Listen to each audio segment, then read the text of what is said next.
저희 부모님은 사이가 무척 좋으셨어요. 두 분은 연애 결혼을 하신 경우였죠. 저는 외가 쪽이 그 시절치고 잘 사는 편이었습니다. 외가의 막내가 제 엄마이신데요. 막내이시다 보니까 다른 형제들보다 확실히 더 넉넉하고 여유로운 집안 환경을 누리면서 자라셨죠. 자식들 중에서 가장 곱게 키운 막내딸을 외할머니께서는 어중간한 남자한테 시집 보내실 생각이 없었습니다. 외할아버지 역시도 당신의 막내딸이 집안 사정이 넉넉한 남자를 만나서 시집가길 바라셨었기에 직접 사윗감을 물색하신 적도 있었다죠. 그러나 엄마는 형편이 썩 좋지 않은 집안의 남자와 사랑에 빠지셨습니다. 저의 아빠였어요. 친가 쪽이 대체로 다 머리가 뛰어난 편인데요. 돈과는 인연이 없었습니다. 그래서 머리는 좋고 공부도 잘했으나 경제적으로 쪼들리고 있었죠. 저희 친할머니께서는 심지어 한글을 독학으로 다 공부해서 익히셨다고 하니까 그런 두뇌는 원래 친가 쪽이 타고났던 것 같아요. 하지만 먹고 사는 것과 머리가 잘 돌아가는 것은 다른 문제라는 것을 보여주듯 친가는 잘 살지 못했었죠. 곱게 자라셨던 엄마는 집안에서 주선을 해준 중매까지 싹 다 뿌리치시고는 아빠를 선택하셨고요. 엄마 덕분에 아빠는 대학 공부를 끝마칠 수 있었습니다. 엄마의 도움을 받으셨던 것이죠. 두 분이 결혼하실 때도 외가에서 거의 다 지원을 해주셨었고요. 아빠의 입장에서는 처가 덕분에 결혼 생활을 남부럽지 않게 시작하실 수 있었던 것입니다. 엄마의 내조를 잘 받으신 아빠는 사회생활에 집중하실 수 있었고 좋은 직장으로 이직하는 기회를 잡으셨어요. 그때 아빠가 이직을 하느냐 마느냐를 두고 고민을 하셨었는데 엄마가 단호하게 해야 된다 이렇게 의견을 주셨다네요. 그래서 아빠가 고민 끝에 엄마의 의견을 따라 이직을 하셨고 옮겨간 곳에서 승승장구를 하셨습니다. 그렇게 잘 풀리실 줄은 모르셨었대요. 그야말로 아빠는 탄탄대로만을 걸으셨죠. 게다가 한 번은 부동산 옷까지 잘 따라줬거든요. 저희 집에서 첫째가 오빠입니다. 부모님이 결혼하신 지 딱 2년이 다 되던 때 태어난 자식이에요. 그리고 그때로부터 10년이 더 지나서 둘째가 태어났는데 그 딸이 바로 저였고요. 남매가 나이 터울이 크죠. 그래서 자란 환경이 좀 달랐어요. 오빠는 태어나자마자 온갖 사랑과 관심을 독차지했던 존재였습니다. 그 당시에는 친가 외가 모두 집안 분위기가 활기차고 활발한 때였거든요. 휴대폰이고 뭐고 다 없던 아날로그 시절인데 가족끼리 교류하는 게 일상 중에서 참으로 소중할 수밖에 없었죠. 어여쁜 손주가 태어나서 커가는 모습을 양가에서는 무척이나 흐뭇하게 지켜봤어요. 신기하기도 했었고요. 더군다나 손녀도 아니고 손자였으니 더욱 눈에 넣어도 아프지 않았을 것입니다. 부모님에게도 첫 자식이니 의미가 남달랐을 거고요. 오빠는 애정을 듬뿍 받으면서 재미있는 활동을 집안과 집 밖에서 너무나도 많이 하면서 행복하게 자라난 아이였습니다. 옛날 사진들만 봐도 그게 다 느껴질 정도이고요. 오빠가 어렸었던 시절의 추억들은 양가에서 계속 회자되면서 끊임없이 튀어나오는 이야깃거리였습니다. 다들 그 시기에 공유하였던 추억들이 많았어요. 그런데 제가 태어난 이후는 꽤 달랐습니다. 제가 5살 때 저희 네 식구가 이사를 갔거든요. 그때가 아빠의 이직이 발생했던 때였으니까요. 이직 문제로 이사를 가면서 위치가 애매해졌고 친가 외가 모두 거리가 떨어졌습니다. 그 무렵에 집집마다 애들이 거의 다 컸기 때문에 왁자지껄한 교류도 자연스레 확 줄어들었고요. 아주 많이 어렸을 때의 일을 기억하는 천재분들이 계실지 모르겠으나 저는 6살 이전의 일들이 기억이 없거든요. 제일 오래된 기억이 6살 때입니다. 그래서 제가 기억하는 일들은 이사를 하고 나서부터입니다. 그러니 당연히 저한테는 재미있는 친인척들이 모여서 놀랐던 기억이 없죠. 오빠는 중학교 때부터 공부 때문에 아주 바쁜 몸이 되었어요. 공부머리가 아빠 쪽을 닮은 게 오빠였죠. 두뇌가 친탁을 했는데 집에서 지원을 해줄 수 있는 환경까지 받쳐주니까 본인이 욕심을 내기 시작했습니다. 나는 무조건 남들이 다 가고 싶어하고 우러러보는 그런 좋은 대학을 갈 거야. 중학교 때부터 이미 대학교 욕심을 내고 있었거든요. 지금보다 그때가 더하면 더했지 결코 부족하지 않았던 입시 열기였어요. 오빠가 그렇게 낳아주니까 부모님도 무척 반색을 하시며 기뻐하셨습니다. 오빠는 어렸을 적에 그렇게나 개구쟁이에 응석 빠졌다고 하더니 머리 좀 컸다고 하게 된 뒤에는 공부에만 전념을 하며 욕심을 내는 바쁜 학생이 되어버렸고, 아빠는 이직하신 곳에서 2년 차를 맞이하셨을 때부터 정말 많이 바빠지셨습니다.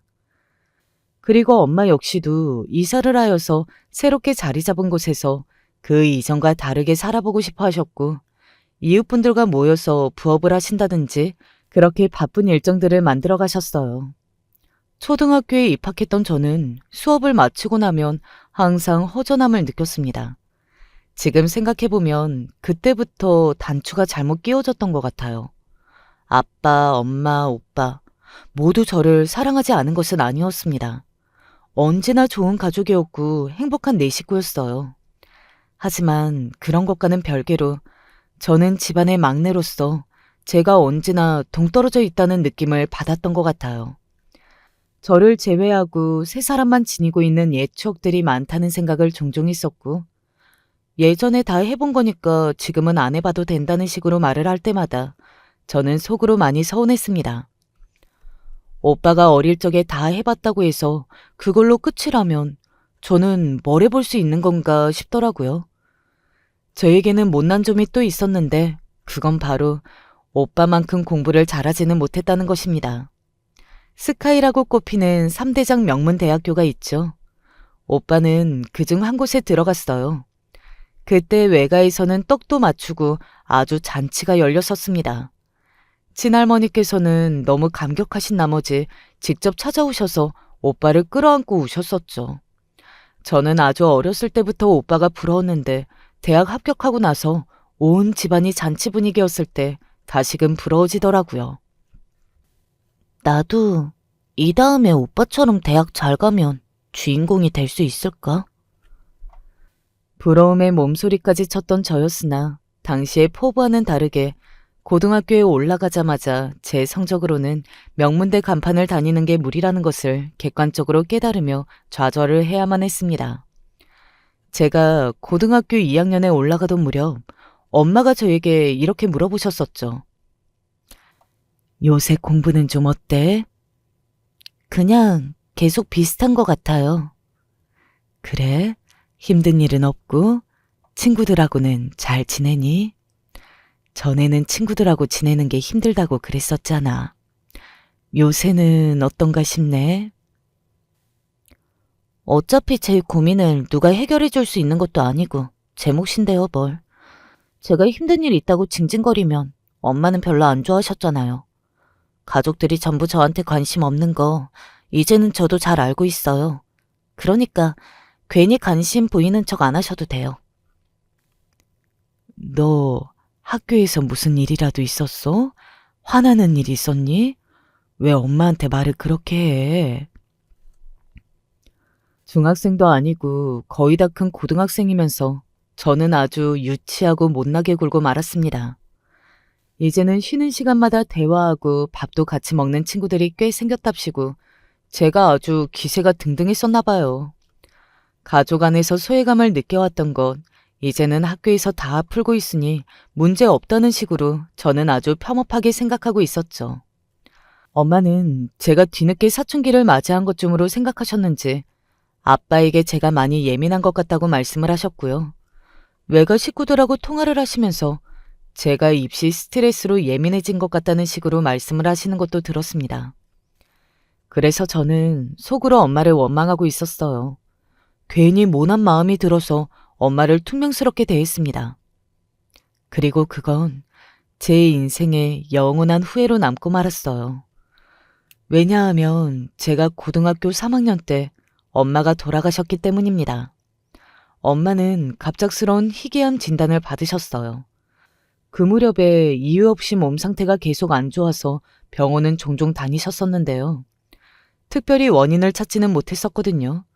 그런데 그게 희귀암이라서 그랬던 것입니다. 지인분들을 통해서 권유를 받으시고 나서야 큰 대학병원에 가서 여러 검사를 해보셨더니 결과가 그렇게 나왔어요. 앞으로 남은 기간이 길어봐야 6개월이라는 이야기도 들었고요. 그래서 오빠가 급하게 결혼을 했습니다. 새언니가 오빠보다 2살 연상인데 집안이 잘 사는 편이었어요. 새언니는 음악을 전공한 사람이었고요. 돈 없으면 하기 힘든 게 예체능인데 새언니는 집에서 지원을 해주니까 어렸을 때부터 음악 쪽으로 길을 걸어왔더라고요. 새언니도 나이 때문에 결혼을 늦출 생각은 없었기 때문에 엄마가 시한부라는 소식을 접하자마자 그쪽에서 먼저 상견례 날짜를 잡고 예식장 알아보자고 그랬습니다. 엄마가 희귀암 환자이며 시한부라는 것에 아빠는 크게 절망하셨고요. 원래 술을 안 하시던 분인데 그때부터 술을 막 드시더니 인생에 의미가 없다고 그만 살고 싶다고 이런 말씀도 하셨어요. 그나마 오빠가 결혼을 했기 때문에 거기에 신경을 좀 쓰시게 돼서 다행이었죠.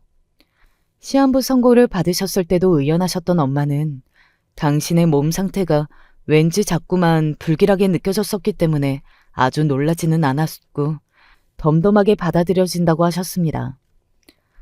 그러면서 세상을 떠나기 전에 오빠가 장가드는 모습을 보고 가서 그게 다행이고 고맙다고 그러셨어요. 오빠는 부모님에게 있어서 끝까지 효자였던 것입니다. 못난 자식인 저는 수험 생활에 조금도 집중을 못했죠. 오빠와 새언니의 결혼식 때 다들 웃으면서도 눈물을 흘리고 아주 난리가 아니었는데 저만 그 가운데서 멍하게 넋이 빠져 있었던 것 같습니다. 저 혼자 현실을 받아들이지 못하고 붕 떠 있었죠. 엄마는 시험부 선고를 받으셨던 때로부터 5개월하고도 딱 일주일을 더 살고 가셨습니다. 저는 대학을 가지 않았어요. 그래서 제가 대학에 진학하지 않았다는 사실은 엄마의 죽음이라는 커다란 비극 앞에서 감춰졌습니다. 아무도 저에게 대학 이야기를 꺼내지 않았었죠. 아빠마저도 제가 대학은 안 가려고 한다고 그렇게 말씀드리니까 알겠다면서 고개를 끄덕이셨던 게 전부였으니까요. 친구들이 다 대학에 갔을 때 저는 하는 일 없이 그저 있다가 문득 흘러가는 시간이 아깝고 제 스스로 너무 바보 같고 집에만 있으니 우울해서 이러다 큰일 나겠다 싶어서 아르바이트라도 시작했었죠. 움직이니까 좀 낫더라고요. 별거 아닌 일이라도 정기적으로 꾸준하게 무언가를 하니까 제 일상이 규칙적으로 흘러가기 시작했어요. 그제야 저는 비로소 집에 돈이 없는 게 아닌데도 엄마가 자꾸만 푼돈밖에 안 벌리는 부업 같은 걸 하셨던 이유를 깨닫게 되었습니다. 자꾸만 일정을 만들어내서 바쁘게 무언가를 하시고자 하셨던 게 어째서였는지 자연스레 알게 되더라고요. 어렸던 저는 단순하게 엄마가 어린 자식인 저를 소외시키는 분이라고만 생각했었는데 뒤늦게 부끄러움이 밀려오고 후회가 되었습니다. 좁은 시야와 마음으로 가족들을 대하고 선입견을 가지면서 혼자 고민하다가 혼자 답을 내리고 혼자 끙끙 앓으며 온갖 부정적인 생각을 다 했던 저였어요. 제가 문제였다는 게 그제서야 인정이 되더군요. 그때부터 제가 마음가짐을 달리하게 되었어요. 자격지심으로 똘똘 뭉쳐서 못나게 구는 거, 남 탓만 하는 거, 그런 나약한 자세를 집어치우자는 다짐을 하게 됐습니다. 돌아가신 엄마 앞에서 아주 당당하지 못해도 최소한 부끄럽지 않게 살아야겠구나 싶었거든요. 독하게 마음 먹고서 23살에 대학에 들어갔습니다. 오빠가 나온 명문대까지는 아니더라도 그럭저럭 괜찮은 곳에 들어갔어요. 제 딴에는 그게 최대한의 노력과 최선을 다한 결과물이었죠. 남들보다 좀 늦게 제가 대학 생활을 시작했던 무렵 오빠는 애 아빠가 되어 있었습니다. 당시 아빠의 낙은 그나마 손주였던 것 같아요. 그 외에는 아빠를 웃게 하는 게 없었죠. 많이 힘들어하셨어요. 엄마가 돌아가셨던 그때보다 시간이 흐를수록 더욱 힘들어하셨던 아빠였습니다. 오빠가 가정을 꾸리고 아이까지 보았으니 아빠는 인생이 이렇게 흘러가구나 하시면서 해탈한 심정으로 그저 하루하루를 사셨던 듯 싶습니다. 제가 대학을 졸업하던 무렵에 아빠는 일을 다 그만두셨고요. 있는 재산이나 관리하면서 그렇게 살겠다고 하셨습니다. 이제 어떤 종류가 됐건 사회생활을 할 에너지가 고갈되어서 무리라고 그러셨죠. 저는 대학 졸업과 동시에 취업 준비를 바쁘게 했습니다. 아빠와 어색한 부녀 간의 대화를 나눈 건 그때였죠. 너한테는 정말 미안하다. 아빠로서 너한테 해준 게 별로 없는 것 같아. 아니에요. 아빠 덕분에 저는 잘 살아왔다고 생각하고 있어요. 아빠가 열심히 사셨기 때문에 제가 자식으로서 그걸 누리고 산 거잖아요. 그건 부모라면 누구나 다 자식한테 해야 할 일이야. 내가 미안한 건 너한테 신경을 많이 못 써준 것 같아서 이제 와서 그게 마음에 걸리는구나. 네가 어떻게 학교를 다녔는지 그런 것들을 생각해 보니까 나는 전혀 모르고 있었어. 내 일만 하느라 자식이 어떻게 자라는지도 들여다보지 못했던 그런 아주 못난 아빠였다. 내가 앞만 보고 치열하게 달려온 건 전부 우리 가족을 위해서였는데 어느 순간부터 주객전도가 되었던 것은 아닌지 후회가 들더구나. 아빠의 입에서 당신 스스로를 못난 아빠라고 칭하는 걸 들은 순간 가슴이 뜨거워졌습니다. 저는 그냥 울음을 참으면서 한참 고개만 끄덕여드렸던 것 같아요. 그러자 어느 순간 아빠가 흐느껴 우시기 시작했습니다. 엄마가 많이 보고 싶다고 하셨어요. 엄마에게 가슴 사무치게 미안하다고 하셨죠. 그런 아빠의 모습이 너무 서글퍼 보였고 약해 보였습니다. 언제 이렇게 아빠의 덩치가 작아졌을까 싶어서 마음 아프더라고요. 자식이 크는 만큼 부모는 작아지는 거였나 봐요. 제가 못난 자식이었다는 사실에 속으로 죄책감을 가지고 있었다면 아빠는 또 당신 나름의 죄책감을 가지고 계셨습니다. 엄마가 그렇게 돌아가시고 나서 깊은 충격에 빠지셨던 외할머니께서는 이듬해에 돌아가셨어요. 상심을 이기지 못하신 게 몸을 너무나도 약하게 만들었던 모양이었습니다. 그 후로 외할아버지께서도 많이 쇠약해지셨고요. 연세에 비해서도 더욱 기력이 없으셨고 오늘 내일 하고 계셨습니다. 옛날의 외가 분위기는 찾아볼 수 없게 된 지 오래였고요. 아빠는 괜히 당신과 엄마가 결혼하시는 바람에 일찍 그렇게 떠나신 것 같다며 죄책감을 가지고 계셨던 거예요. 아빠, 저에게 있어서 가족이란 너무 소중하고 든든한 울타리였어요. 그런데 제가 속이 좁고 못나서 어렸을 때부터 가족을 향한 깊은 유대감이나 애틋함을 스스로 쌓지 못했던 것 같아요. 엄마한테 제가 딸로서도 너무 부족했기 때문에 그게 너무 죄송해요. 살아계실 적에 제가 한 번도 잘해드리지 못한 것만 생각이 나요. 아빠와 진솔한 대화를 하게 된 김에 저는 속내를 다 드러냈었죠. 오빠는 어릴 적에 부모님과의 추억이 많고 친인척들과 그 시절에 쌓은 이런저런 일화가 많은데 저는 그렇지 못해서 의기소침했었다고 고백했죠. 그러자 아빠는 제가 그런 생각을 하고 산 줄 몰랐다고 하시면서 그저 제가 내성적이고 예민한 자식이라고만 생각해 오셨다고 하셨어요. 남매끼리 나이 터울도 크고 성격도 서로 안 맞아서 안 친한 줄로만 알았지 다른 생각은 못 해보셨다고 하더군요. 그 나이를 먹고 나서야 저는 아빠와 가까워지고 진짜로 친해진 것 같은 기분이 들었습니다. 제가 먼저 다가가면 오빠하고도 살가운 남매가 되지 않을까 하는 생각도 난생 처음 들었고요. 하지만 안타깝게도 오빠는 유럽에 나가서 살 계획을 갖고 있었어요. 새언니가 원래 유학파였거든요. 음악을 한다고 유럽에 나가서 공부를 한 적이 있었는데 거기가 잘 맞았었나 봐요. 그 후로 계속 그곳 생활을 그리워 있었다네요. 그러다가 오빠가 마침 그쪽에서 일을 할 기회가 생긴 거였죠. 새언니가 워낙 가고 싶어 했는데다가 자기 처가에서도 지원을 해준다고 그러니까 오빠는 유럽으로 떠날 결심을 했습니다. 이제는 아이들을 조기 교육 제대로 시키려면 아예 어릴 때부터 글로벌하게 키워야 한다고 그러는 세상이잖아. 유럽 선진국에 가서 살면 애 교육에도 도움이 되겠지. 오빠는 그렇게 말을 하고서 나갈 준비를 시작했고요. 아빠는 별로 섭섭할 거 없다고 하시면서 넓은 세상을 보고 사는 것에 찬성이니까 가서 멋지게 살라며 오빠를 응원해 주셨어요. 오빠, 새언니, 조카가 유럽에 아예 나간 것은 제가 결혼한 직후였습니다. 일부러 제가 결혼하는 것까지 보고 나서 유럽에 자리를 잡은 것이었죠. 저는 따뜻하고 정이 많은 남자를 만나고 싶었어요. 엄마가 돌아가신 이후로 제 안에 자리 잡은 이상형은 바로 그런 남자였죠. 제가 자존심이 낮다는 걸 이용해서 저를 가지고 놀려고 하는 그런 질 나쁜 놈들이 있었는데 저로 하여금 날티가 흐르는 남자는 상종을 하면 안 된다는 교훈을 새겨주었습니다. 그래서 생긴 것도 순한 인상을 한 남편을 만났죠.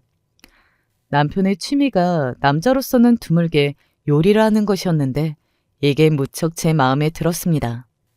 저는 어렸을 적에 네 식구가 모두 식탁에 둘러앉아 밥을 먹고 그 사이에서 제가 그날 있었던 일을 제잘제잘 떠들며 관심을 받는 그런 순간이 매일 있었으면 좋겠다고 바랐었거든요. 현실은 그렇지 못했지만요. 그래서 남자인데도 혼자 밥을 잘 차려 먹고 아기자기한 감성을 지닌 남편에게 처음부터 확 끌렸습니다. 남편이 집에서 막내인데요. 성격도 애교가 좀 있는 편이었어요. 하지만 아주 의외였던 사실이 남편이 자기 가족들하고 살갑게 지내는 화기애애한 분위기가 아니었다는 것이었습니다. 딱 봐도 시어머니께서 새어머니이시기 때문에 그런 것 같았어요. 남편 위로 시숙 시누이가 있는데 시아버지의 재혼 문제로 인해서 옛날에 감정적으로 이런저런 갈등이 많았던 모양이었습니다. 사람만 봐서는 집안의 사랑을 듬뿍 받아왔을 것 같은데 정작 집안 분위기는 그렇지 못했다니. 이래서 사람은 겉만 봐서는 모르는 법이고 집집마다 사연 없는 집은 없다고 하는 거구나. 저는 남편과 결혼을 생각할 정도로 깊은 사이가 되면서 알게 된 시댁 분위기가 아주 의외라는 사실에 놀랐을 뿐이지 전혀 실망하지는 않았어요. 저보다 남편이 속이 더 단단하고 여유로운 사람이라는 게 느껴져서 오히려 좋았던 것 같아요. 오빠네가 아예 유럽으로 가는 일정이 있었기 때문에 제 결혼은 좀 서둘러서 했습니다. 아빠는 제가 워낙 남편을 좋아하는 데다가 남편이 순하고 착하게 생겼기 때문에 그런 걸 보고서 바로 결혼을 허락해 주셨었죠. 그리고 시부모님께서는 처음엔 반응이 시큰둥하셨어요. 제가 나온 대학, 현재 다니고 있는 직장, 연봉 수준, 그리고 엄마가 돌아가셨으며 아빠는 경제활동을 다 접으셨다는 것까지 들으시고는 별 대수롭지 않은 기색으로 저를 바라보셨습니다. 못난 애비로서 자식 결혼에 무슨 말을 얹을 수 있으랴? 내가 그럴 자격이 없는 것 같구나. 그저 둘이서 어려움 없이 화목하게 잘 살기를 바란다. 저는 조용하게 감사하다고 앞으로 잘하겠다고 인사를 올렸었고요. 옆에서 남편은 되게 머쓱한 기색이었습니다. 시어머니께서는 어딘가 근심 걱정이 가득한 눈빛으로 작게 한숨을 계속 내쉬셨고요. 시부모님 두 분의 이런 모습만 보아도 시댁 분위기가 어떤지 파악이 되어서 저도 멋쩍더라고요. 부모의 이혼과 재혼 문제는 자식들에게 지대한 영향을 끼칠 수밖에 없고 그로 인해 빚게 된 갈등은 시간이 지난다고 해서 쉽게 해결될 수 있는 게 아닌 듯 싶었어요. 시숙과 시누이는 여태 시아버지를 원망하고 있었고 시어머니를 불편해하고 있었으며 그러면서도 어쩔 수 없는 가족이라 그런지 아예 의절까지는 안 한 상태였어요. 자식들 중에서 유일하게 남편만 부모님과 제법 평범하게 교류하는 경우였던 겁니다. 시숙과 시누이는 그런 남편의 태도를 못마땅해 하면서도 동시에 고마워하고 있었죠. 가슴으로는 남편의 태도가 마음에 안 드는데 현실적인 머리로는 남편 하나라도 자기 부모와 그럭저럭 잘 지내는 게 다행이라고 받아들이고 있었던 것입니다. 시아버지께서 당신의 사업을 하시는 분이었거든요. 시숙과 시누이 입장에서는 나이 잡수시고 나서도 사업을 하시는 부친을 완벽하게 외면하며 살기란 망설여지고 아까웠겠죠. 왜냐하면 두 분 다 사는 형편이 어렵지 않았지만 그렇다고 넉넉한 것도 아니었거든요. 두 집 다 애가 둘씩 있었고요. 그러니까 여차하면 시아버지라는 미들구석 하나를 남겨두고서 사다리 역할을 남편에게서 기대하고 있었던 것입니다. 그러니까 이게 다 돈 때문이었습니다. 돈이 많은 걸 바꾸어 놓더군요. 시부모님이 저를 향한 눈빛이 달라졌던 건 저의 아빠가 경제적으로 전혀 어려움 없이 넉넉하시다는 걸 아신 뒤이기도 했거든요.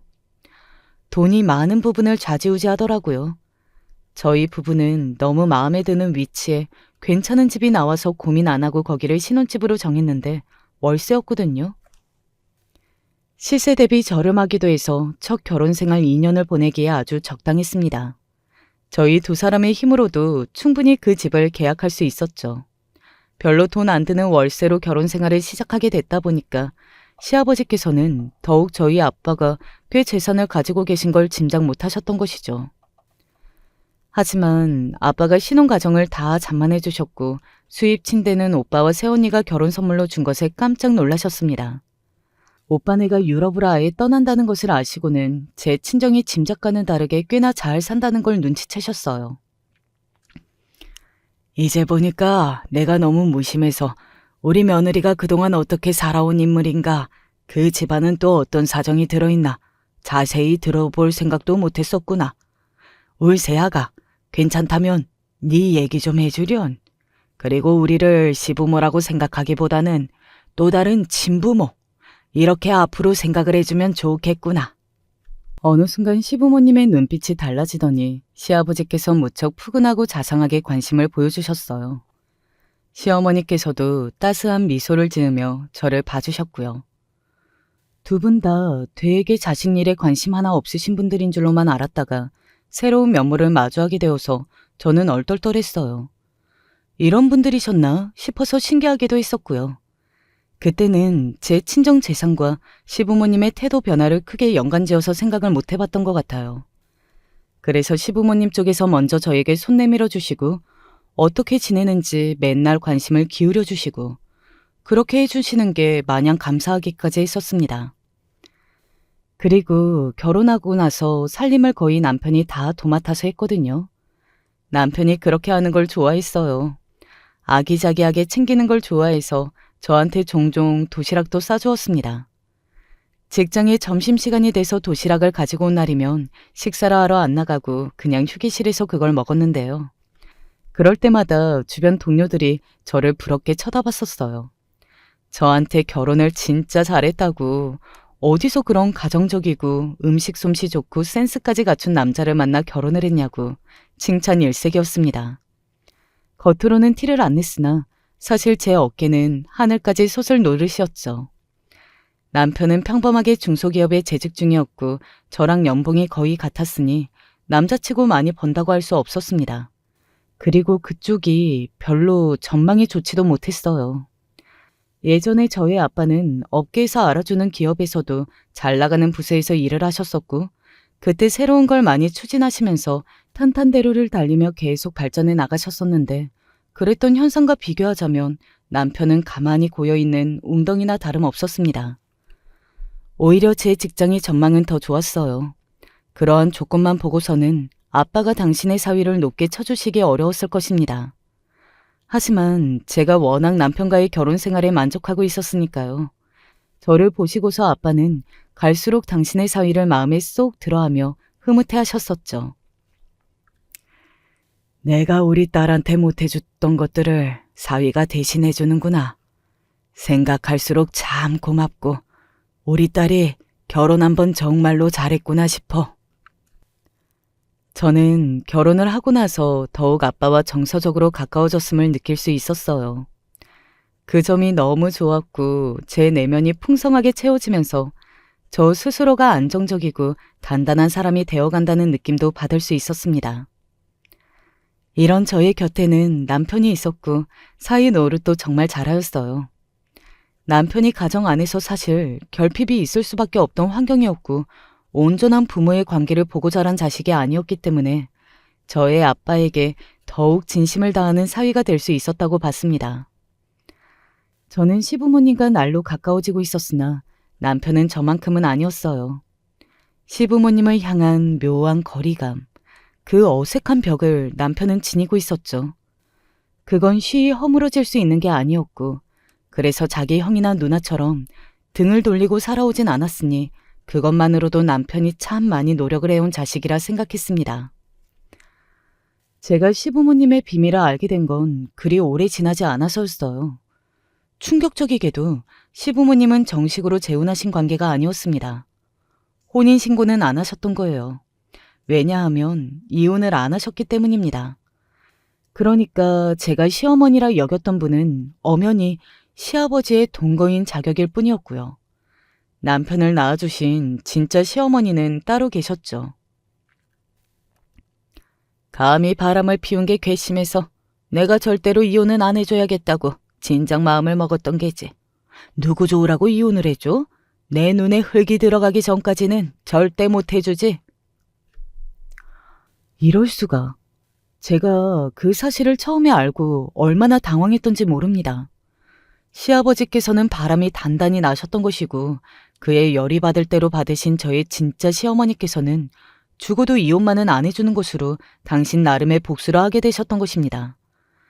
제가 너무 혼란스러워서 이게 어떻게 된 거냐고 남편한테 물었고요.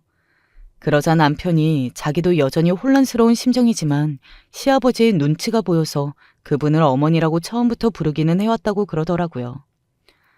시숙하고 시누이는 그분을 당연히 어머니라고 생각도 안 하고 그렇게 부르지도 않았고요. 어쩐지 이제서야 미묘하게 어긋나 있던 퍼즐 조각들이 맞춰진 기분이 들었습니다. 제가 그런 비밀 아닌 비밀을 알게 된 것은 다름 아닌 진짜 시어머니께서 저를 만나보고 싶어 하셨기 때문이에요. 저는 제가 못 만나 뵐 이유는 없는 것 같았고 오히려 인사를 너무 늦게 드리게 된 것 같아서 죄송스러운 마음으로 자리에 나가보았습니다. 그리고 첫 순간에 깜짝 놀랐어요. 피는 못 속이더라고요. 이래서 시도득은 못한다는 말이 있는 거구나 싶었습니다. 남편하고도 얼굴의 느낌이 약간 비슷하지만 시숙하고는 진짜 붕어빵 수준으로 눈매가 똑같으시더라고요. 누가 봐도 시어머니께서는 시숙, 시누이, 남편의 친모이실 수밖에 없는 외모였습니다. 그게 너무 신기했네요. 시어머니께서는 제가 알 것을 다 알고서 결혼 생활을 해야겠다는 생각을 하셨다면서 옛 이야기를 조금 들려주셨고요. 저는 이상하게 돌아가신 엄마 생각이 많이 났습니다. 제가 엄마를 생각하면 후회가 되는 게 많고 아쉬운 것은 더욱 많아서 그랬나 봐요. 이상하게 시어머니를 뵈면서 엄마를 떠올리고 있더라고요. 그런 속내가 읽히기라도 했던 것인지 시어머니께서는 따뜻하게 제 손을 잡아주셨습니다. 많이 외로운 얼굴이네. 앞으로 우리 막내 아들 녀석하고 둘이 알콩달콩 살면서 서로의 든든한 힘이 되어주면서 그렇게 살아. 혹시 내 도움이 필요하면 언제든지 연락해도 좋아. 네? 정말 그래도 될까요? 그럼 그렇게 해주면 나야 고마운 거지. 저는 시어머니로부터 생각지도 못하게 따스한 기운을 느꼈고 그게 너무 신기하면서도 감사했습니다. 남편의 해맑고 순박한 기운이 어디에서 기인한 것인지 왠지 그때 알 것 같아지더군요. 시어머니께서는 당신 스스로가 좋은 엄마는 못 되었다고 하셨어요. 그래서 시누이하고도 모녀 관계가 편하고 살갑지는 못하다고 하셨죠. 아무래도 집안에 이런저런 일들이 있었으니까요. 제가 처음부터 많은 이야기를 다 들었던 것은 아니었고 조금씩 거쳐서 알게 되었는데요. 아마 제가 속으로 억눌려왔던 엄마를 향한 그리움이 삐져나와서 시어머니께 먼저 조심스레 다가갔었는데 시어머니 입장에서는 그걸 보시고 제가 가식이 아니고 진심이며 다른 의도가 있다기보다는 그저 따스한 손길이 좋아서 그런다는 것을 좋게 받아들여 주신 모양이었어요. 그러니 많은 이야기를 해주신 것이겠죠. 당연히 제가 진짜 시어머니와 좋은 관계를 만들어 나가게 되었다는 건 모두에게 비밀이었습니다. 아무도 몰랐어요. 그러니 시아버지께서 저를 통하여 제 아빠와 이런저런 사업 이야기를 하고 싶다고 그러셨던 것이겠죠. 제가 결혼해서 너무 잘 살고 있는 것에 기뻐하고 계셨던 아빠는 망설임 없이 당신의 사돈과 손을 맞잡으셨고 사업 상담도 해주셨어요. 시아버지의 바람 때문에 가정이 파탄났으나 놀랍게도 시아버지께서는 나름의 변명거리가 있었습니다.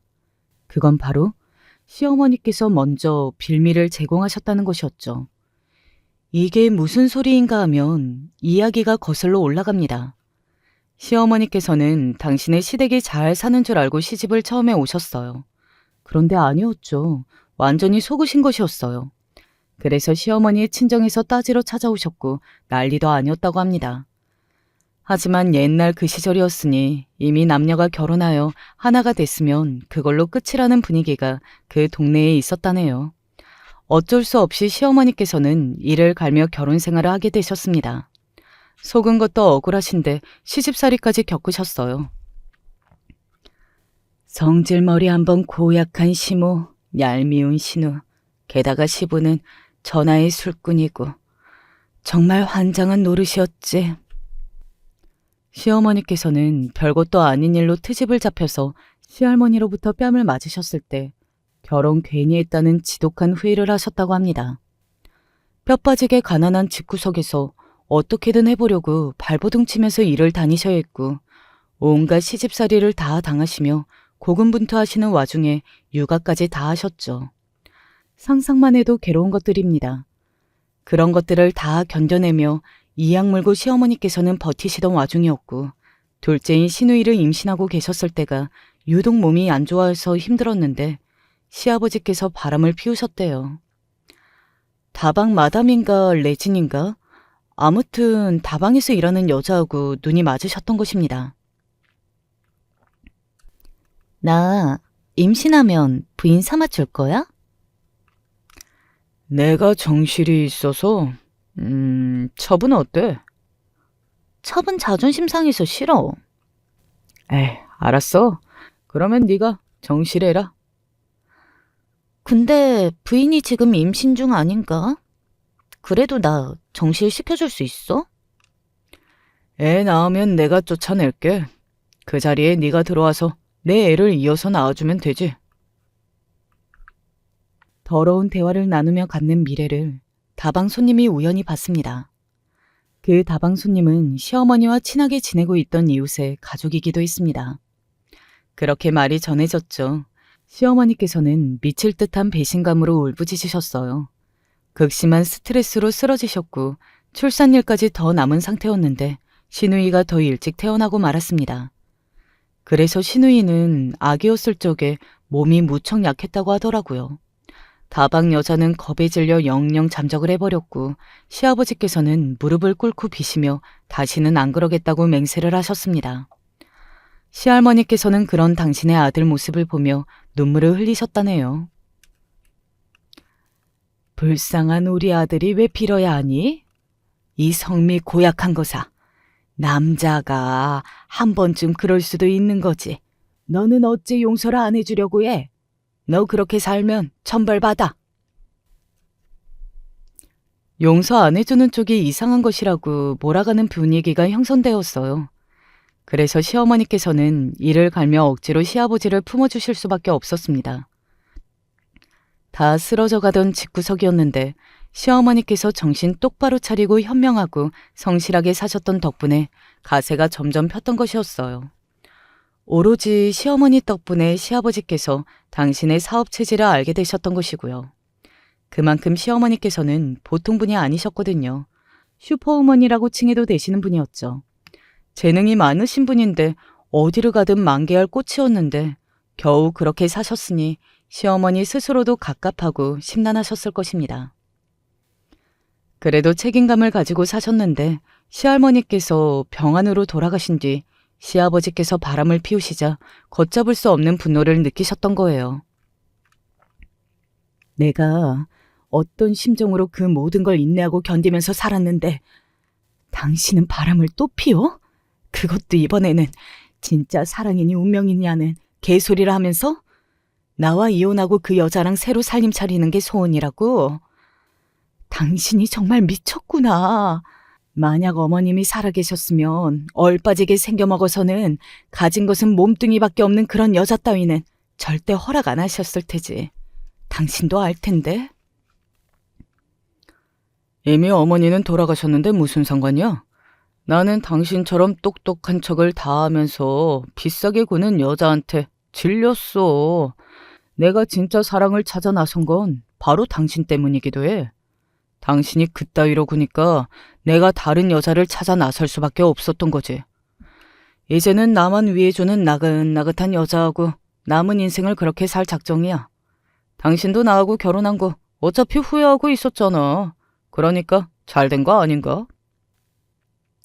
만약에 시아버지께서 무릎을 꿇고 우시면서 이혼을 청하셨다면 상황은 달라졌을 것이라고 시어머니께서는 그렇게 말씀하셨습니다. 하지만 적반하장도 유분수로 나오신 시아버지의 태도를 보면서 시어머니께서는 죽어도 이혼만은 안 해주시겠다고 결심하셨죠. 그런 다음 당신의 짐을 다 챙겨서 집을 떠나셨어요. 자식들도 뒤로 한 채로 말입니다. 자식들 입장에서는 부친이 잘못을 하였으니 원망을 할 수밖에 없었습니다. 부친의 옆구리에 매달린 여자를 자신들의 새 모친이라고 받아들일 수도 없었고요. 그나마 막내는 어리고 성격이 순해서 적당히 상황을 수용하면서 조용히 살아온 것입니다. 세월이 흘렀고 시아버지께서는 당신의 사업을 그럭저럭 잘 굴리셨으며 여전히 정식 이혼과 재혼은 이루어지지 않은 상태였습니다. 흐른 세월만큼 무뎌진 것도 많은 것 같았어요. 저는 시어머니와 남몰래 잘 지내는 상황이었으나 그렇다고 해서 제가 시아버지 쪽과 잘 지내지 못하기를 시어머니께서 바라시는 것도 아니었죠. 깊은 골이 패인 채 굳어버렸을 것, 깊은 골이 패인 채 굳어버렸을 것, 그저 그뿐인 듯 싶었습니다. 시아버지께서는 조강지처를 버리고 바람을 피우신 나쁜 분이셨으나 그분과 제법 오랜 시간을 함께하고 계시니 어찌 보자면 새로운 짝을 잘 만나신 것 같기도 하였어요. 성격도 호탕하셨고요. 조용한 성격의 아빠하고는 반대였으나 대화는 잘 통하신 모양이었습니다. 시아버지께서 원래 오래전부터 구상을 해오셨으나 이런저런 현실적인 벽에 부딪혀 진행을 못하셨던 사업이 있었거든요. 옛날하고는 이제 규제가 달라져서 그 사업을 벌일 수 있게 됐는데 문제는 돈이었어요. 그리고 시아버지께서는 저의 아빠에게 돈을 빌려달라고 하셨습니다. 이렇게 훌륭한 사돈이 계신데 제가 어떻게 부탁 말씀을 안 드려볼 수 있었겠습니까? 염치불구하고 말씀 꺼내게 되었습니다. 제가 오래 구상해온 사업인 만큼 아주 자신감이 넘치니까 한번 잘 살펴보시고 결정을 내려주세요. 시아버지께서는 기획안을 비롯하여 여러 가지를 아빠에게 보여주셨고 열심히 설득을 이어나가셨습니다. 저는 시아버지께서 새로 사업을 벌린다는 것만 아셨고 저의 아빠한테 돈 이야기를 하신다는 것도 알았으나 막연히 1억 정도의 자금으로 생각하고 있었어요. 아예 새 사업을 시작하는 그 자금 자체를 아빠에게서 시아버지께서 빌리실 생각이었던 것입니다. 뒤늦게 그 사실을 알고 저도 당황했고 남편도 깜짝 놀랐습니다. 그런데 아빠는 고심 끝에 당신의 전 재산을 시아버지께 빌려주기로 결정을 내리신 뒤였습니다. 다른 사람도 아니고 사돈인데 내 딸의 시아버지인데 그러니 해드려야지. 내가 딸한테 부족한 아빠였던 만큼 뒤늦게라도 이렇게 만회를 하련다. 아빠는 시아버지께서 벌이시는 사업의 성공 확률을 높게 점치셨기 때문에 결정을 내리신 것이었으나 당신의 전 재산까지 다 아낌없이 내놓는 엄청난 결과를 내리신 건 바로 저 때문이었습니다. 저를 생각하고 그리하신 것이었어요. 저는 유독 가족의 정에 메말랐고 예민했던 사람이었는데 그런 제가 결혼을 해서 너무 안정적으로 잘 살면서 시부모님과 잘 왕래하고 지내니 아빠의 입장에서는 은혜를 입은 듯하다고 하셨습니다. 시아버지께서 큰 역할을 해주신 것이라고 보았죠.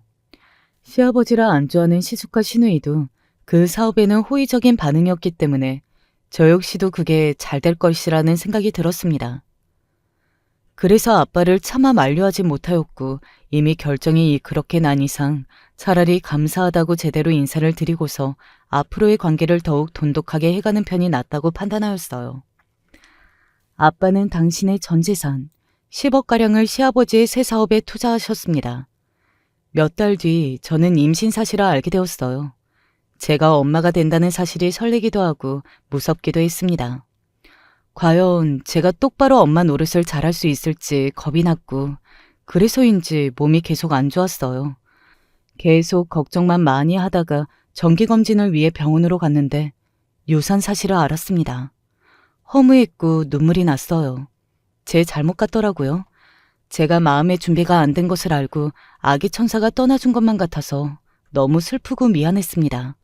그리고 이때 남편에게 다시 신뢰가 생겼었죠. 유산 이후 저는 우울증이 왔는데 남편이 군소리 한 번 안 하고 저를 다 받아줬거든요.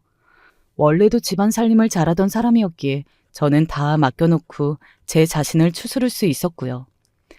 저와 부부 사이 모두 한층 더 단단해지고 성장한 계기였고 저는 맑은 정신과 몸을 되찾았습니다. 시아버지의 새 사업은 잘 되고 있었어요. 아빠의 전 재산이 들어갔었기 때문에 천만다행이라고 생각하던 무렵 비극은 찾아왔죠. 태어나지 못한 손주의 얼굴이 궁금하셨던 것인지 아빠는 어느 날 갑자기 주무시다가 심장마비로 돌아가셨습니다. 유럽에 있는 오빠한테서 아빠한테 뭐 여쭤볼 게 있어서 연락을 드렸는데 하루 종일 연락이 안 된다고 무슨 일이라도 있냐고 그런 연락을 제가 받고 나서 아빠를 찾아갔었죠. 그랬다가 발견됐어요. 진짜 제정신이 아니었습니다. 생각할수록 아빠한테 죄송한 게 많았고 함께 못 해본 것들만 생각나서 울음이 멈추지 않았어요. 일 내팽개치고 당장 유럽으로 날아온 오빠가 아니었다면 저는 못 버텼을 거예요. 그래도 피를 나눈 가족이라고 함께 아빠를 잃은 처지랍시고 의지가 되더군요. 정말 일주일 정도는 거의 기억이 안 날 정도로 정신없이 흘러갔었고요. 시아버지의 황당한 개변을 듣게 된 건 그때였습니다. 가신 분의 몫까지 내가 더 열심히 살아야겠지. 내 사업은 고인이 남기고 간 선물이니까 말이다. 돈 갚는 건 당연히 없던 일로 된 거렸다. 네? 그게 무슨 말씀이세요? 저희 아빠한테 분명히 다 갚기로 하셨었잖아요. 그 양반이 이제 이 세상 사람이 아닌데 갚기는 뭘 갚아? 아빠는 돌아가셨어도 제가 있잖아요. 아버님, 그 돈은 제가 받아야 맞습니다. 제 친정 오빠한테도 그 돈 곧 받을 거라고 다 이야기를 해뒀는데요. 아이고, 나는 모르겠으니까 알아서 해라. 시아버지께서는 신이 나신 모양이었습니다. 그 모습에 충격을 받았어요. 스스로를 운이 따라주는 남자라고 칭하면서 일이 잘 풀렸다고 그러셨습니다. 부친상을 당한 며느리 앞에서 보이실 모습은 결코 아니었죠. 이런 분을 보면서 괜찮은 면모를 지니고 계신다고 여기며 사람에게는 누구나 양면이 있다는 식으로 좋게 생각해보려 했던 과거의 제가 어리석었다는 생각이 들었습니다. 저는 당연히 아빠의 전 재산이었던 그 돈을 그대로 시아버지께서 꿀꺽하시게 둘 생각이 전혀 없었고요. 법적 조치를 취하며 공방을 벌이는 길도 있었으나 저는 분노에 가득 찬 채로 전화를 걸었습니다. 제가 도움을 청한 상대는 바로 시어머니셨습니다. 그리고 시어머니께서는 아예 직접 행차를 하셨습니다. 시아버지의 사업장으로 말입니다. 야, 이 개 잡놈아. 진작에 지옥불에 떨어졌어 했는데 아직도 그 구질구질한 목숨 연명하면서 개짓거리나 하고 있었냐? 당신이 대체 여기를 어떻게... 아니, 갑자기 무슨 일이야? 시아버지의 안색이 새파랗게 질렸습니다. 상상도 못하셨겠죠. 죽어도 이혼 안 해주는 아내였을 뿐 지난 세월 전혀 왕래도 없었고 시아버지의 안중에 시어머니는 있지도 않았습니다. 그런데 갑자기 시어머니께서 튀어나오셨으니 시아버지께서는 질겁하며 귀신이라도 본 듯 구셨죠. 젊으셨을 적에도 남다르셨던 시어머니께서는 나이가 드신 뒤에도 무척 멋지게 잘 살고 계셨고요. 기품이 넘치시는 시어머니의 모습에 시아버지께서는 이미 주눅이 드셨어요. 죄인은 제발이 저릴 수밖에 없었습니다. 시어머니께서는 가져오신 서류 봉투를 던지셨습니다. 그 안에는 그동안 시아버지께서 바람을 피워오신 흔적들, 탈세의 증거들이 들어있었고요. 네, 그렇습니다. 시아버지께서는 정식 재혼도 못하시고 동거인으로만 살아오신 사실혼 관계에 그분을 두시고도 지난 세월 바람을 피우셨던 거예요. 그걸 시어머니께서는 사람을 고용하여 때마다 증거를 모아오셨었죠. 그 언젠가 시아버지의 목을 조르기 위해서 말입니다. 이까지 사업? 병판부터 시작해서 천천히 아주 씨를 말린 다음 망하게 하는 것 정도는 나한테 아무것도 아니야. 내 인맥이 어떤지 한번 체험해 볼텨? 시어머니께서 차갑게 미소를 지으시자 시아버지께서는 이제 와서 왜 이러는 거냐고 제발 봐달라고 애초롭게 비셨고 시어머니께서는 다 필요 없으니 갚아야 할 돈이나 갚으라고 하셨습니다. 시아버지께서는 기절할 지경이셨죠. 시어머니께서 움직이신 게 저 때문이었으니까요. 상상도 못한 전말이었던 거예요. 시어머니께서는 지난 세월 동안 쌓인 분노까지 차곡차곡 쌓아서 다 터뜨릴 준비가 되어 있다고 하셨고 시아버지께서는 거의 오줌을 지릴 기세가 되셔서 당장 며느리한테 돈을 갚겠다고 하셨습니다. 제 앞에서 무릎 꿇고 사과하셨어요. 그렇게 저는 돌아가신 아빠의 전 재산이었던 그 소중한 돈을 받게 되었죠. 그 후로 아예 시아버지를 쳐다보지도 않은 채로 손절했고요. 시어머니께는 감사하다고 인사를 드렸습니다. 시어머니께서는 시숙과 시누이한테 너무 미안해서 그동안 일부러 거리를 두고 살았는데 지금이라도 다시 가까워지고 싶다고 하셨어요. 저의 도움이 필요하다고 하셨죠. 그런 것이라면 언제든지 환영이었습니다. 사실 남편도 자기 형, 누나하고 친하게 지내고 싶어 했는데 언제나 바람에만 그쳤거든요. 시어머니의 요청으로 저희 부부가 용기를 내어 나서게 되었습니다. 그 결과 시어머니라는 구심점을 두고 모두가 가까워지게 되었어요. 소통의 오류 때문에 서로 쌓여 있었던 이런저런 오해도 풀게 되었고요. 저는 다른 것보다도 저에게 제법 왁자지껄 일상을 함께 떠들며 지내는 가족들이 생겼다는 것이 행복했던 것 같아요. 시조카들도 너무 예뻐 보이더라고요. 시어머니를 모시고 남편과 셋이 함께 유럽의 오빠네 집에 같이 놀러 갔는데 그때 너무 즐거웠습니다. 제가 마음을 활짝 열고 대한 덕분인지 새언니하고도 엄청 친해졌고요. 인생의 새로운 장이 그때부터 열린 기분이었답니다. 물론 혼자 소외되셔서 외로움에 빠지신 분도 계셨죠. 시아버지께서는 당신의 오랜 동거인에게 버림을 받으셨어요. 시어머니께서 그분께 시아버지의 상습적인 바람, 그 증거들을 남몰래 건네셨거든요. 게다가 시아버지의 새 사업은 추진력을 잃고서 점차 쇠퇴의 길을 걸었죠. 뒤늦게 자식들을 애타게 부르짖으셨지만 아무도 응답해주지 않았답니다. 제가 좀 더 현명하게 처신을 잘했다면 하고 생각하기도 합니다. 하지만 도저히 이 늙은이 혼자서는 어떻게 해야 할지 모르겠어서 다른 분들의 도움이나마 조금 받아보고 싶습니다. 제 이야기를 들어보시고 제가 대체 어떻게 하면 좋을지 알려주시면 감사하겠습니다. 남편이 저를 두고 너무 일찍 혼자 죽어서 여자 홀몸으로 큰아들 하나와 작은아들 하나를 키웠습니다. 허리가 휠 정도로 일했고 여자로서의 제 삶은 아예 없다시피 한 것이나 다름없습니다.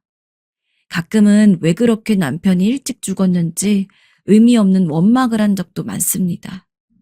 만약에 남편만 제대로 살아있었으면 내가 힘들 때 힘들더라도 이렇게까지 어렵게 살진 않았을 텐데. 그래도 저에게는 이미 자식이 2명이나 있었기 때문에 그 이상으로 좌절할 순 없었습니다. 그래서 애들 대학 보내고 취직할 때까지는 내가 부모로서 제대로 뒷바라지 해야겠다고 생각하고 정말 앞으로 내 인생은 없다. 무조건 아들 녀석들의 인생만 있는 거다. 라고 생각하고 열심히 일했습니다. 주방일은 물론이고 청소에 남의 집 종살이까지 안 해본 일이 없었습니다. 그렇게라도 하지 않으면 절대로 아이들을 키울 수 없는 상황이었기 때문입니다.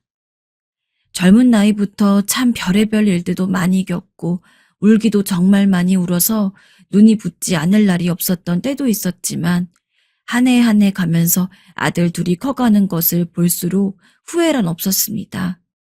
특히나 첫째 아들, 둘째 아들 모두 제가 이렇게까지 고생하는 것을 잘 알고 있어서 엄마, 제가 안마해 드릴게요. 여기가 많이 뭉치셨어요. 라며 여느 아들들 같지 않게 살갑게 애교를 떨기도 했습니다. 그런 모습을 보는데 어떻게 엄마로서 제대로 살아야겠다는 의지가 들지 않을 수 있겠습니까? 아무리 힘들어도 아들들 커가는 걸 보면 그 힘든 것조차 저에겐 기쁨이었습니다. 그 중에서도 첫째 아들은 학교에서 공부하면 그 누구보다도 잘하기로 소문이 날 정도의 수재였습니다. 가끔 학부모 상담으로 학교에 찾아가면 선생님들이 하나같이 입을 모아서 저희 첫째 아들은 솔직히 이런 데에서 공부를 할 인재가 아닌 것 같다. 어디 영재원이라도 들어가야 하는 거 아니냐 하면서 칭찬 일색이었습니다. 아무것도 모르는 까막눈인 제가 봐도 아들은 학교 성적도 잘 받아오고 평소 어렸을 때부터 질문하는 것을 들으면 그 나이 때 애들이 할 만한 질문은 안 하고 어디 어른들이나 할 만한 질문을 해서 저를 놀라게 한 적도 있습니다. 계속해서 그런 광경만 봐오다 보니까 솔직한 심정으로 첫째 아들한테 많은 기대를 하게 되더라고요. 물론 둘째도 공부를 못하는 것은 아니었습니다. 그래서 둘을 차별하거나 하는 건 결코 없었습니다. 하지만 마음이라는 게 어쩔 수 없지 않나요? 언젠가 큰아들이 커서 취직을 할 때가 된다면 대기업도 어렵지 않게 들어갈 거라고 생각했습니다. 실제로 첫째 아들은 대학도 좋은 곳에 갔고 나중에 졸업하고 취직할 때가 돼서 정말 이름만 대면 모두가 알 만큼 큰 대기업에 들어가게 되었습니다. 어찌나 장하고 기특하던지 역시 내 아들이야. 너무 고생했다. 너무 고생했어. 엄마는 이제 죽어도 여한이 없다. 첫째 아들이 대기업에 취직했다고 알린 날. 그날 평소 첫째 아들이 좋아하는 음식들을 잔뜩 차려놓고 파티 아닌 파티를 했습니다. 당시 둘째 아들 역시 취직을 했기에 둘째가 좋아하는 김치찌개, 소고기 육전까지 한 상 가득히 차려서 세 가족이서 정말 배 터질 때까지 식사를 했습니다. 이제 애들도 다 커서 취직을 한 만큼 제가 더 이상 할 일은 없다고 생각했습니다. 하지만 첫째 아들이 취직을 한 지 2달이 채 되지 않은 상태에서 갑자기 저한테 그러더라고요. 자기 퇴사했다고요. 아니, 이제 취직한 지 2달밖에 안 됐는데 벌써 무슨 퇴사야? 회사에서 무슨 일 있었어? 그런 건 아니고요. 사실 취직 준비할 때부터 전 제 사업을 하고 싶었는데 아니나 다를까 취직해서 일을 보니까 일이 저랑 안 맞더라고요. 그래도 그렇지 다른 곳도 아니고 대기업인데 힘들게 들어가서는 어떻게 2달 만에. 아무튼 그래서 말인데요. 어머니, 어려운 부탁을 드려야 할 것 같아요. 첫째 아들은 제게 5천만 원을 빌려달라고 요구를 했습니다. 본인 아내한테는 비밀이라고요. 아들은 다른 사람들보다 일찍 결혼을 한 상황이었습니다. 며느리를 본 적이 많이야 없었지만 사업 같은 큰일을 준비할 거면 제가 본 며느리 성격상 꼼꼼하고 야물딱져서 도움이 될 것 같은데 지 와이프한테도 비밀이라니까 전 걱정이 되었습니다. 그래도 다른 것도 아니고 사업인데 그거는 아내한테 이야기를 해야 하지 않겠니? 하지만 아들 말로는 며느리가 사업하는 것을 별로 좋아하지 않는다고 하더라고요. 그래서 하는 수 없이 저한테만 이야기를 하는 거라고 며느리를 속이는 것 같아서 조금 마음에 걸리긴 했지만 어차피 제 돈을 빌려주는 거니까 큰 상관이 없을 거라고 생각하고 알았다고 했습니다. 그리고 큰아들을 너무 믿었기에 성공을 의심치 않았습니다. 그런데 제가 가진 게 없었습니다. 그래서 어쩔 수 없이 제 전 재산이나 다름없는 집을 담보로 대출을 해줬어요. 엄마, 지금 일도 못하고 있고 남은 건 이 집 하나야. 잘못되면 큰일 나는 거 알지? 어머니, 걱정하지 마세요. 너무 감사합니다. 제가 성공하고 꼭 배 이상으로 갚을게요. 싱글벙글한 첫째 아들은 몇 달 동안 그 사업이란 것을 하는지 엄청 바빠 보였습니다. 연락을 해도 자기 너무 바빠서 통화하기 힘들다고 하고 무소식이 희소식이라고 아들이 잘 알아서 일을 하고 있기 때문에 별다른 문제가 없을 거라고 생각을 했습니다. 그래서 내심 마음을 놓고 있었죠. 하지만 그래서는 안 되었나 봅니다. 그로부터 3달이 더 지난 뒤 며느리에게서 연락이 왔습니다. 어머니, 태키 씨한테 5천만 원 빌려주셨어요? 아들이 초반까지는 사업을 나름대로 잘하고 있었는데 욕심이 난 나머지 아직 때가 되지 않았는데도 사업을 확장하려고 무리하게 여기저기 알아본 모양입니다. 그러다가 사기꾼한테 걸려서 그동안 번 돈까지 다 날려먹고 며느리한테 사업을 했던 것도 들켰으며 제가 집을 담보로 5천만 원을 빌려줬다는 것까지 며느리가 전부 알게 된 거였죠. 아들이 망한 것도 망한 거지만 저도 집을 담보로 해서 대출해 준 거였기 때문에 그 돈을 갚지를 못해서 당장 밖으로 나앉을 상황이었습니다. 제가 돈벌이도 없을 뿐더러 이자도 아들이 내주고 있었거든요. 한숨만 푹푹 쉬고 있는 저를 며느리가 어머님, 그러면 저희랑 같이 사는 걸로 해요. 라고 말해준 덕분에 간신히 길거리 노인네 신세는 면할 수 있었습니다. 하지만 다른 것도 아니고 큰아들한테 돈 빌려줬다가 망한 걸 큰아들 와이프가 선심 써서 이렇게 얹혀 살게 된 상황에 제가 어디 얼굴을 떳떳이 들 수가 있겠습니까?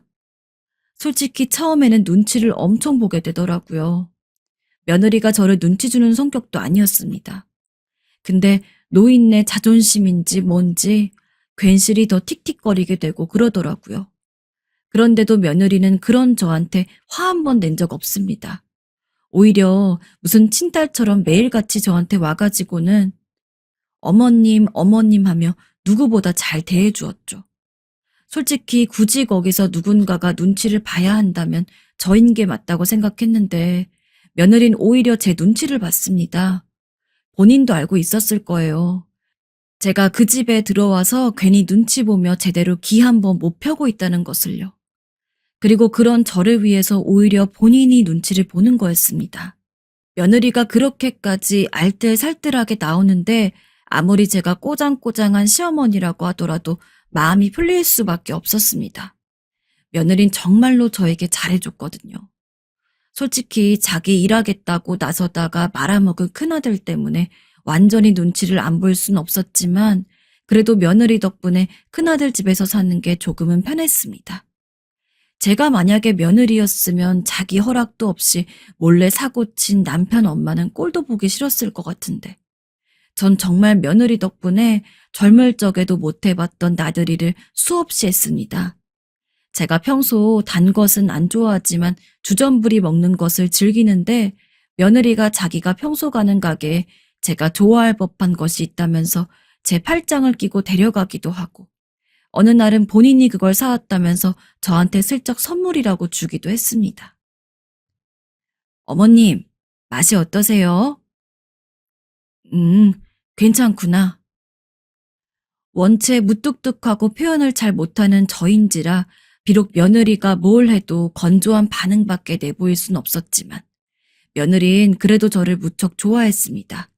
전 그러면서도 내심 아들이 빨리 자기가 버려놓은 짓을 모두 해결해서 좀 마음 편히 쉴 수 있기를 바랬지만 아들은 그 어릴 적에는 수재 영재 소리 듣고 대학도 좋은 곳 나오고 취직도 좋은 곳에 할 만큼 머리가 좋았지만 사업이랑은 영 연이 없는 모양이었습니다. 한 달, 두 달, 세 달, 몇 달이 지나도 상황은 좋아질 기미가 안 보여 며느리도 차마 제 앞에서 내색을 하려고 하진 않지만 가끔씩 본인도 모르는 한숨을 쉬는 것으로 보아서 아무리 봐도 지금 상황이 나아지려면 한참 걸릴 것 같더라고요. 어머님, 저 다음 달부터 작은 칼국수 집을 하나 열려고요. 칼국수 집을? 그러던 며느리가 어느 날 저랑 식사를 하다가 대뜸 저런 이야기를 했습니다. 며느리는 원래 전업주부로서 있다가 아들이 사업을 망하고 나서 작은 회사 사무보조로 일을 하고 있었는데 한참 일 잘하다가 갑자기 칼국수집을 연다길래 뭔가 싶었죠. 들어보니까 본인 친정 쪽에서 약간 지원을 해주는 것 같았습니다. 사무보조로 일해도 들어오는 돈이 많지도 않고 그래도 칼국수집을 하면 태기 씨를 도와서 좀 더 빨리 재기할 수 있을 것 같아요. 며느리는 참 생활력이 강한 아이였습니다. 솔직히 본인은 잘못한 거 하나 없는 상황에서 자기 남편이 잘못한 것 때문에 본인까지 덩달아 고생하고 있는 거였는데 전혀 그런 티 하나 내지 않았죠. 그러더니 며느린 저한테 말한 대로 딱 한 달 뒤에 작은 칼국수집을 열었습니다.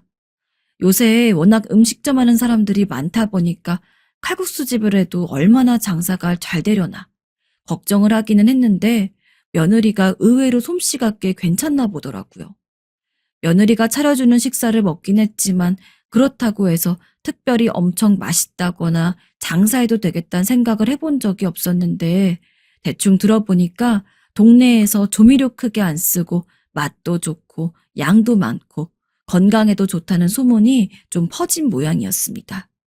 그 뒤에 한번 며느리가 와보라고 해서 칼국수를 맛보러 갔었는데 확실히 손맛이 괜찮더라고요. 게다가 처음에는 그렇게 동네에서 소문이 나서 동네 맛집으로 인기가 있다가 나중에는 그 소문이 꽤 여러 지역으로 퍼졌는지 멀리서 온 손님까지 맞이하고 그러느라 며느린 정말 눈코 뜰 새 없이 바빴습니다. 아침 일찍 가게를 열어서 밤늦게 들어오곤 했죠.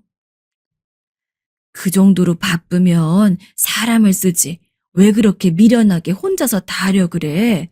좀 쉬어야지. 그러다 몸 축난다. 아니에요, 어머님. 저 별로 안 힘들어요. 그리고 원래 가게에는 사장이 있어야 해요. 그래야 저도 직원들도 게을러지지 않고요. 고생하는 게 안 돼 보여서 혼도 내봤지만 며느린 그래도 자기 가게이기 때문에 사장이 좀 나와 있는 게 좋다면서 고집을 버리질 않았죠.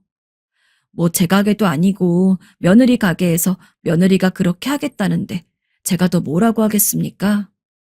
그리고 확실히 그때 며느리 선택이 맞았는지 며느린 거의 10년 사이에 가게 확장을 2번이나 했습니다. 처음에 갔을 때는 딱 동네 가게에 걸맞는 작은 크기였는데 이젠 직원도 10명을 넘게 두고 분점과 관련된 문의까지 있을 정도였죠. 하지만 며느린 분점을 내고 싶어 하지 않았습니다. 전 분점을 내면 더 돈을 많이 버는 게 확실한데 왜 그러냐고 타박도 하긴 했지만 저도 몸이 하나인데 분점까지 가서 전부 일할 순 없잖아요. 물론 어머님 말씀대로 분점을 내면 돈은 많이 벌겠지만 그래도 제가 신경 쓰지 못하는 부분이 많아지다 보니까 칼국수 맛이 떨어질 수도 있고 그러면 오히려 장기적으로 더 안 좋을 거라고 생각을 하거든요. 라고 했습니다. 물론 저는 여전히 그래도 분점을 내는 게 맞다고 생각하지만 제가 더 강하게 이야기할 수 없는 이유가 있었습니다. 바로 아들이었습니다. 아들은 며느리가 칼국수집이 대박나서 가게도 확장하고 이래저래 바쁜 시기에 며느리 돈을 타서는 또 사업을 어떻게든 살려보겠다고 몇 번 용을 썼습니다. 며느리도 참 멍청한 게 한두 번 망했으면 그 뒤로는 본인이 칼같이 잘라서 돈 빌리지 않게 했어야 되는데 제 큰아들을 믿어도 너무 믿는지 정말 돈을 달라고 할 때마다 별다른 이야기도 없이 알았다고 얼마 필요하냐고 하며 주는 게 제 며느리였습니다. 물론 칼국수집이 성공해서 돈이 많아가지고 여유가 있었기에 그랬다곤 생각을 합니다. 하지만 결국에 며느린 큰아들한테 돈을 빌려주다가 자기가 모아둔 돈까지 다 까먹은 적도 많았습니다. 이제 너도 정신 차리고 얼른 취직을 해라. 언제까지 며느리한테 얹혀 살래? 창피하지도 않아? 며느리 모르게 제가 아들한테 혼을 낸 적도 있었지만 이미 자기 사업을 하는 맛에 빠져버린 아들이 제 말을 들을 리가 없었죠. 그런 아들을 두고 있는 상황에서 제가 어떻게 며느리한테 감나라 배나라 하겠습니까? 물론 문제는 그뿐만이 아니었습니다. 참 제 배 아파서 낳은 아들이지만 이해 못할 놈이 제 큰아들인 것 같아요. 솔직히 제가 큰아들이었다면 며느리 눈치가 보여서 계속 쥐죽은 듯이 조용히 살았을 것 같거든요. 근데 큰아들은 지가 뭐가 잘났다고 며느리가 그렇게 뼈 빠지게 일하느라 힘든 와중에 술집을 다니면서 여자 문제로 속을 썩였습니다. 그나마도 며느리는 저 신경 쓸까봐 저한테는 숨기려고 했었는데 꼬리가 길면 언젠가는 다 밟힌다고 아들놈이 숨길 생각도 안 하고 바깥으로 싸돌아다니다가 제가 알게 된 거였습니다. 솔직히 어미로서 다 큰 아들놈에게 제가 뭐라고 하는 것도 한두 번이지.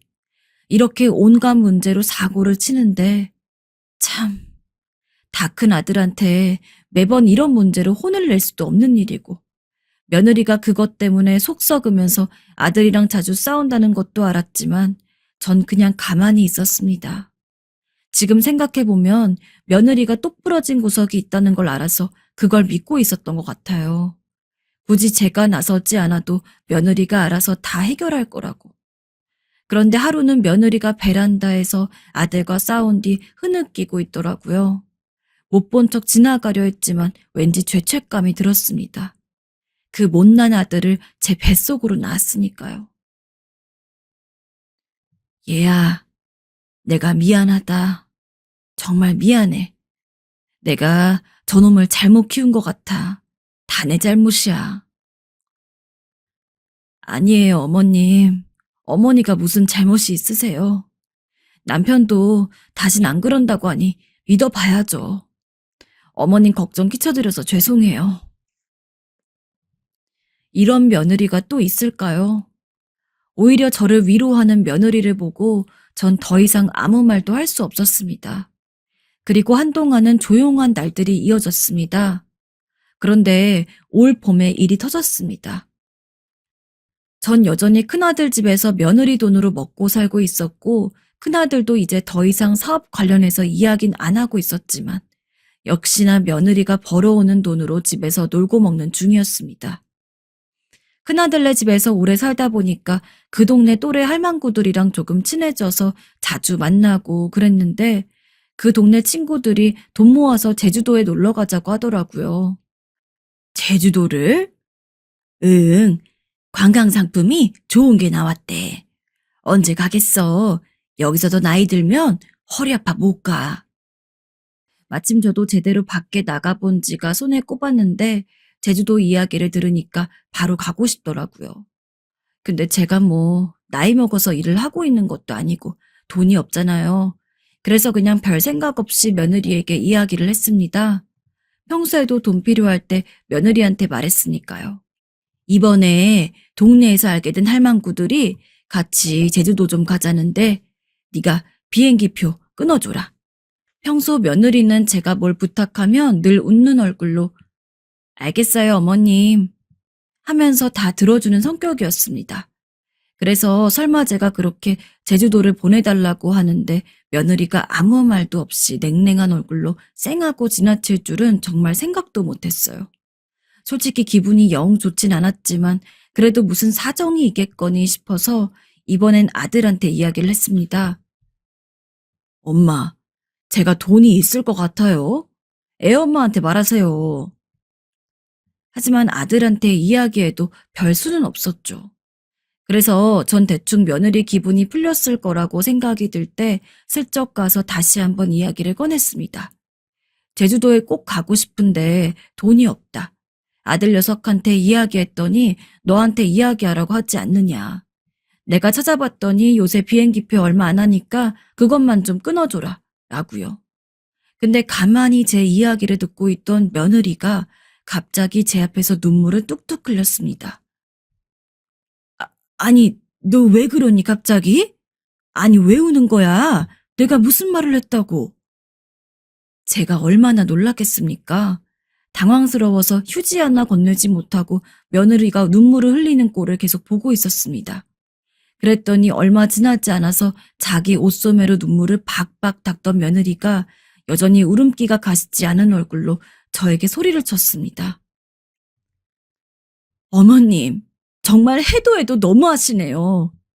어머님 저희 집에서 산 이후로 지금껏 10년 동안 용돈 안 드린 적 있어요? 이쯤 되면 식당 와서 한 번이라도 좋으니 일손도 거들어주고 해야 하는 거 아닌가요? 지금 가게도 힘든데 어머님은 팔자 좋게 여행이라니요. 솔직히 어머니 10년 동안 밥만 축 내시고 한 번이라도 제 일 도와줘 보셨어요? 어머님이 아들을 저렇게 망나니로 키웠으면 제발 눈치 좀 있으세요. 얘야. 며느리 가게가 잘 되고 있긴 했지만 바이러스가 퍼진 이후 예전처럼 장사가 잘 안 된다고 고민하고 있는 건 알고 있었습니다. 하지만 그래도 매일같이 꾸준히 가게 나가서 일을 하고 늦게까지 들어오길래 그냥 말만 그렇게 하는 거고 실제로는 그렇게까지 큰 타격이 없을 거라고 전 생각을 하고 있었습니다. 저한테 주는 용돈이 변하지도 않았고 며느리가 집에 와서 하는 행동을 보면 그렇게 고민이 있는 사람인 것 같지가 않았거든요. 그래서 저도 조금 마음 편하게 제주도에 대해서 얘기를 꺼냈던 건데 설마 며느리가 그렇게까지 눈물을 흘리며 저한테 뭐라고 할 줄은 몰랐습니다. 평생 화내는 꼴을 못 봤던 며느리인데 저한테 이렇게까지 분노를 내보일 줄은. 그날 이후 저는 큰 충격을 먹고 식음을 전폐하다 방에 누워서 안 나왔습니다. 제가 나이를 한두 살 먹은 것도 아니고 다 늙어서는 너무 서럽더라고요. 이게 돈 없고 능력 없는 아들 둔 서름인가 싶고 그렇다고 성질대로 집을 나가자니 갈 곳도 없다는 게 큰 문제였습니다. 지금껏 이렇게까지 제 자신이 한심했던 적이 없는데 며느리 큰 소리에 아무 말도 못하고 기껏해야 이렇게 방에 틀어박혀서 시위 나는 것이 제가 할 수 있는 유일한 일이라는 게 그 어느 때보다도 화가 나고 스스로가 한심하더라고요. 그나마 다행히 며칠 뒤에 며느리가 자기가 너무 잘못했다고 어머니한테 그렇게 화를 냈으면 안 됐는데 순간 분노를 참을 수가 없어서 터진 거라고 사과를 하더군요. 어머님, 정말로 너무 죄송해요. 제가 잠깐 미쳤었나 봐요. 정말 죄송해요. 용서해 주세요, 어머님. 며느리 마음 이해 못하는 거 아닙니다. 저도 그때는 성질 좀 죽이고 앞으로는 그냥 그러지 말란 식으로 하고 넘어갔어야 되는데 그땐 안 그래도 서러운 와중에 며느리가 먼저 사과를 하니까 왠지 모르게 기고만장해서 가지고는 며느리한테 오히려 소리를 질렀습니다. 너 힘든 거 몰라줘서 미안하다. 그리고 10년 동안 밥만 축내고 일손 못 도와줘서 미안하고. 근데 아무리 아들이 못났다고 해서 어른에게 그런 막말을 해야 네 속이 시원했니? 너도 늙어봐라.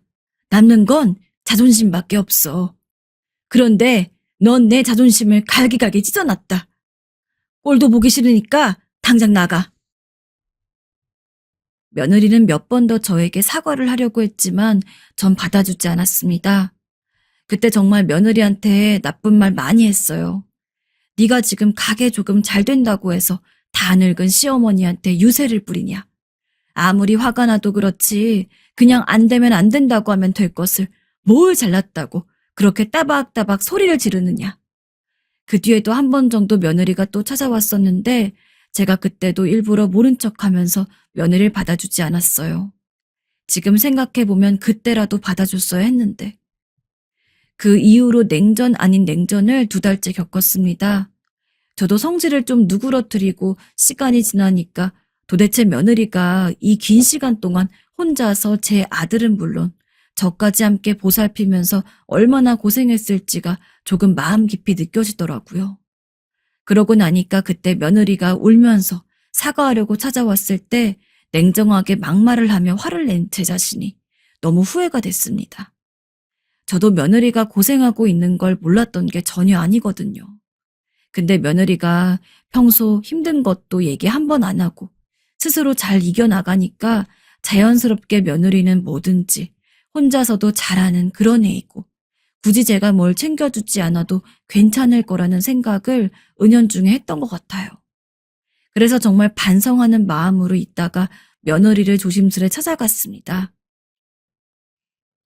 얘야, 정말 미안하다. 나도 생각이 짧았어.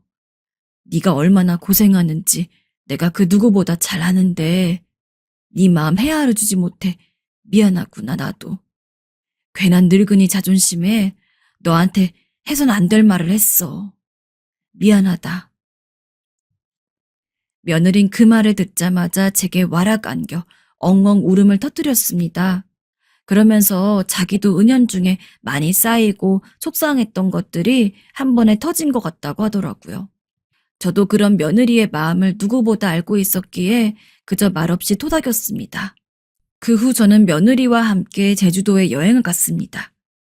원래는 같은 노인네들끼리 가기로 예정되어 있던 여행이지만 살면서 둘이 여행을 간다거나 둘만의 시간을 보낸 적이 별로 없었다는 생각이 들어 가서 좋은 경치도 구경하고 맛있는 것도 먹으며 완전히 화해했습니다.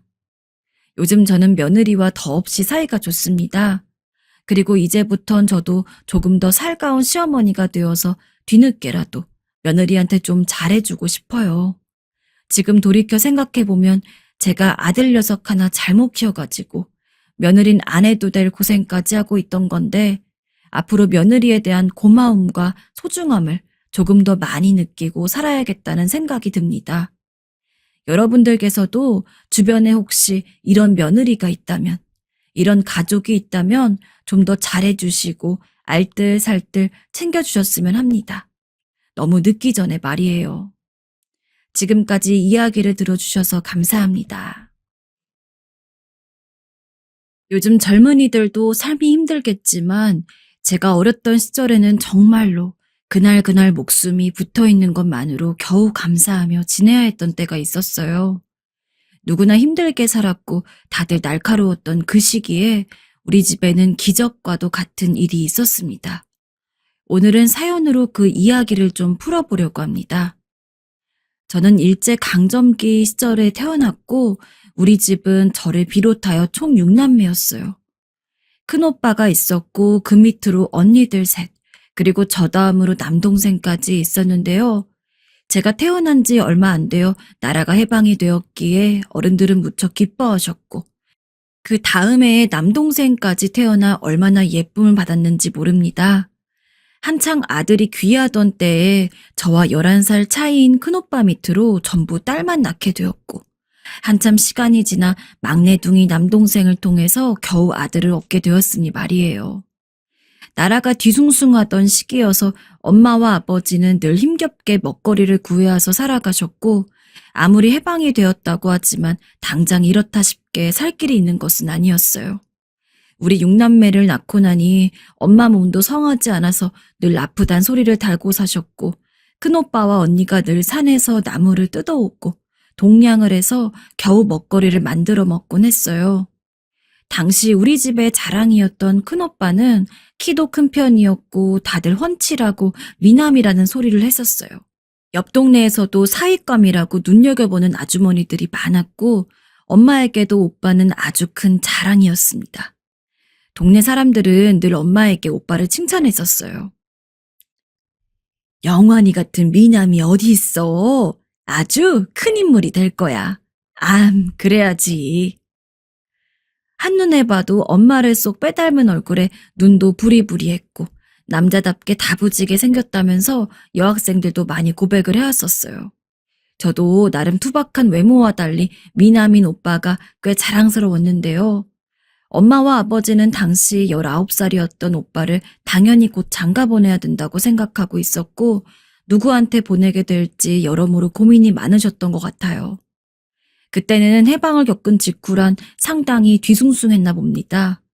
사람들이 제대로 자리를 잡고 적응을 하기에 5년이란 시간은 긴 것도 짧은 것도 아니었는데 그때 저희 아버지는 먼 지방에 내려가 있어서 한동안 얼굴을 못 보고 있었습니다. 엄마 혼자 연락도 잘 안 닿는 아버지를 기다리며 마냥 아들의 혼사를 미룰 수 없어 곤란했다고 합니다. 결국엔 급히 주변에서 소개를 받고 사진만 대강 교환한 후에 혼사를 결정하셨어요. 그때는 누구나 그런 식으로 결혼을 했고 연애를 해서 직접 누군가를 골라서 간다는 건 흔치 않았어요. 적어도 우리가 살던 동네 쪽은 그랬기에 오빠는 스스로 결혼에 대해서 크게 어떤 의견을 내지 않은 채 엄마의 뜻에 따르기로 했던 것 같아요.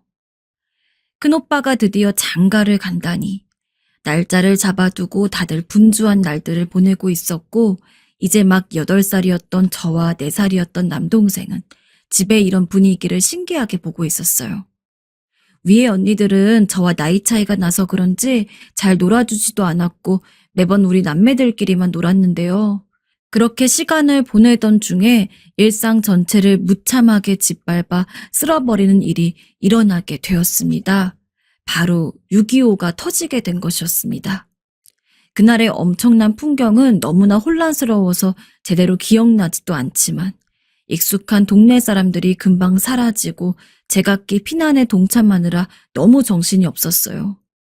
엄마는 아버지도 없이 우리 6남매들을 다 챙기느라 거의 포기하다시피 힘들게 우리를 끌고 다니셨고 그 와중에 아이들 한둘을 잃어버리거나 힘없는 노인들이 피난길에서 죽어나가는 것은 다반사였어요.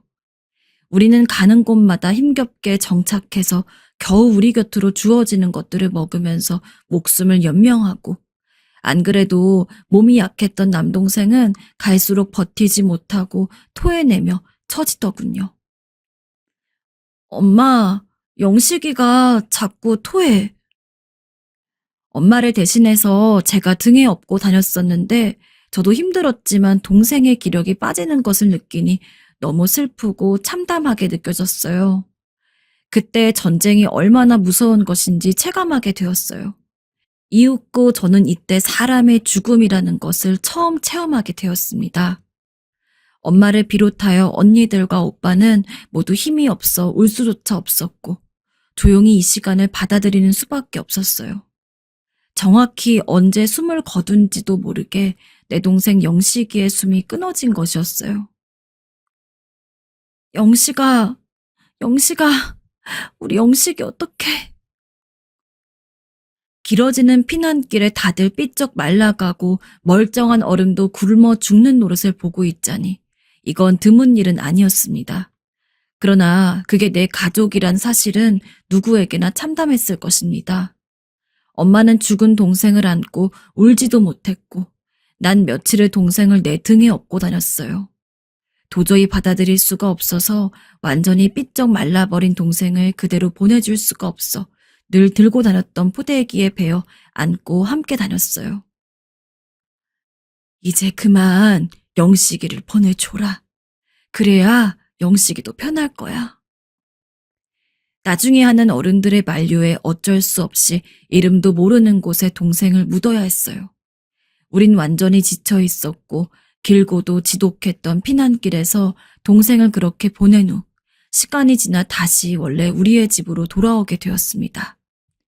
당시 큰오빠는 누군가가 우리 아버지를 보았다는 말을 듣고 같이 피하고 있던 동네 어른들과 함께 떼를 지어서 찾으러 갔고 곧 집으로 돌아오겠다는 말만 남기고 사라졌는데요.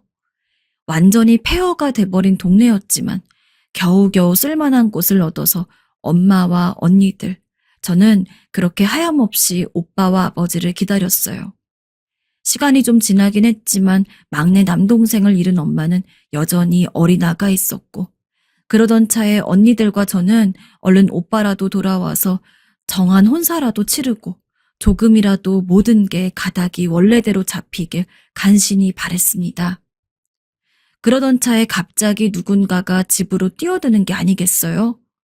우리의 눈을 뜨이게 할 만큼 무척이나 좋은 소식과 그리고 믿을 수 없는 끔찍한 소식이 함께 들어오게 되었습니다. 아버지? 언니의 목소리가 분명 맞는데 아버지를 외치는 소리에 놀래서 저도 뛰어나갔어요.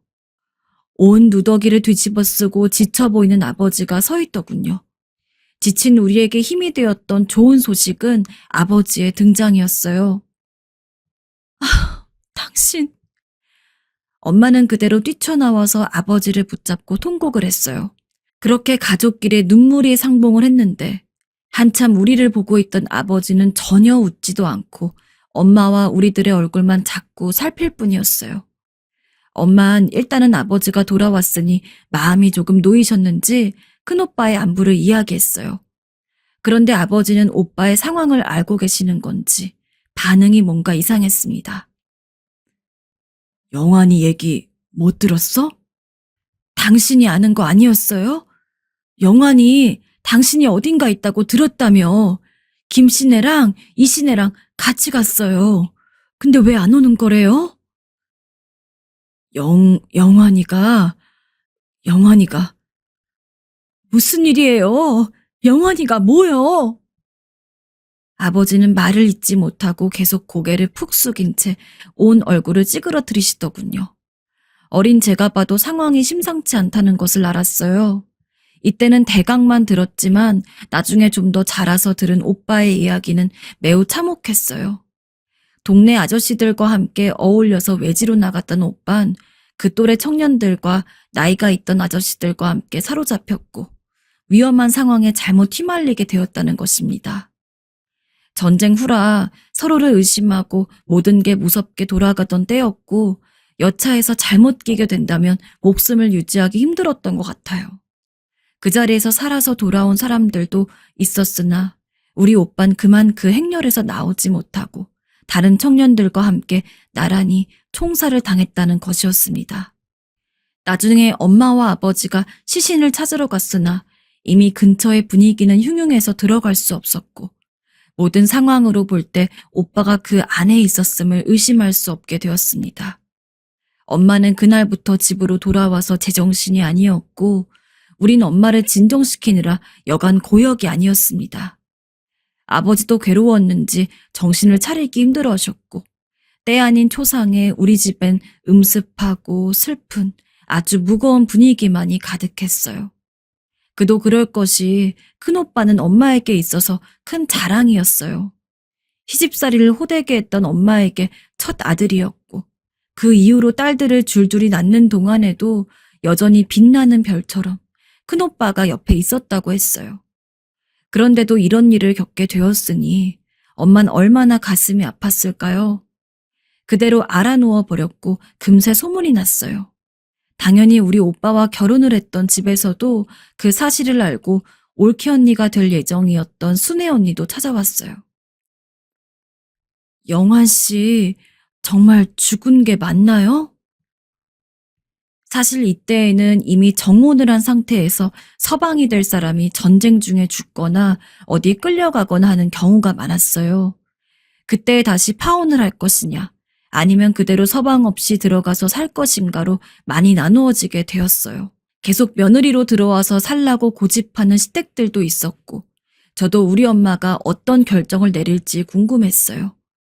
며칠을 싸매고 누워 말도 못하고 물만 겨우 축이던 엄마는 순애 언니가 찾아온 것을 알고 그대로 나가서 물에 얼굴을 씻으시더군요. 그러더니 얼굴을 앉혀놓고 말을 하는데 참 구슬픈 광경이었어요. 너는 네 인생 살거라.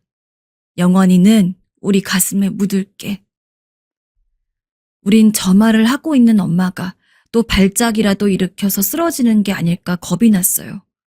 저 역시 큰오빠를 잃었다는 게 실감나지 않아서 매일 숨죽여 울었는데 엄마의 저 말을 들으니 목에서 말 울음소리가 날 정도로 슬픔이 끌어올랐어요.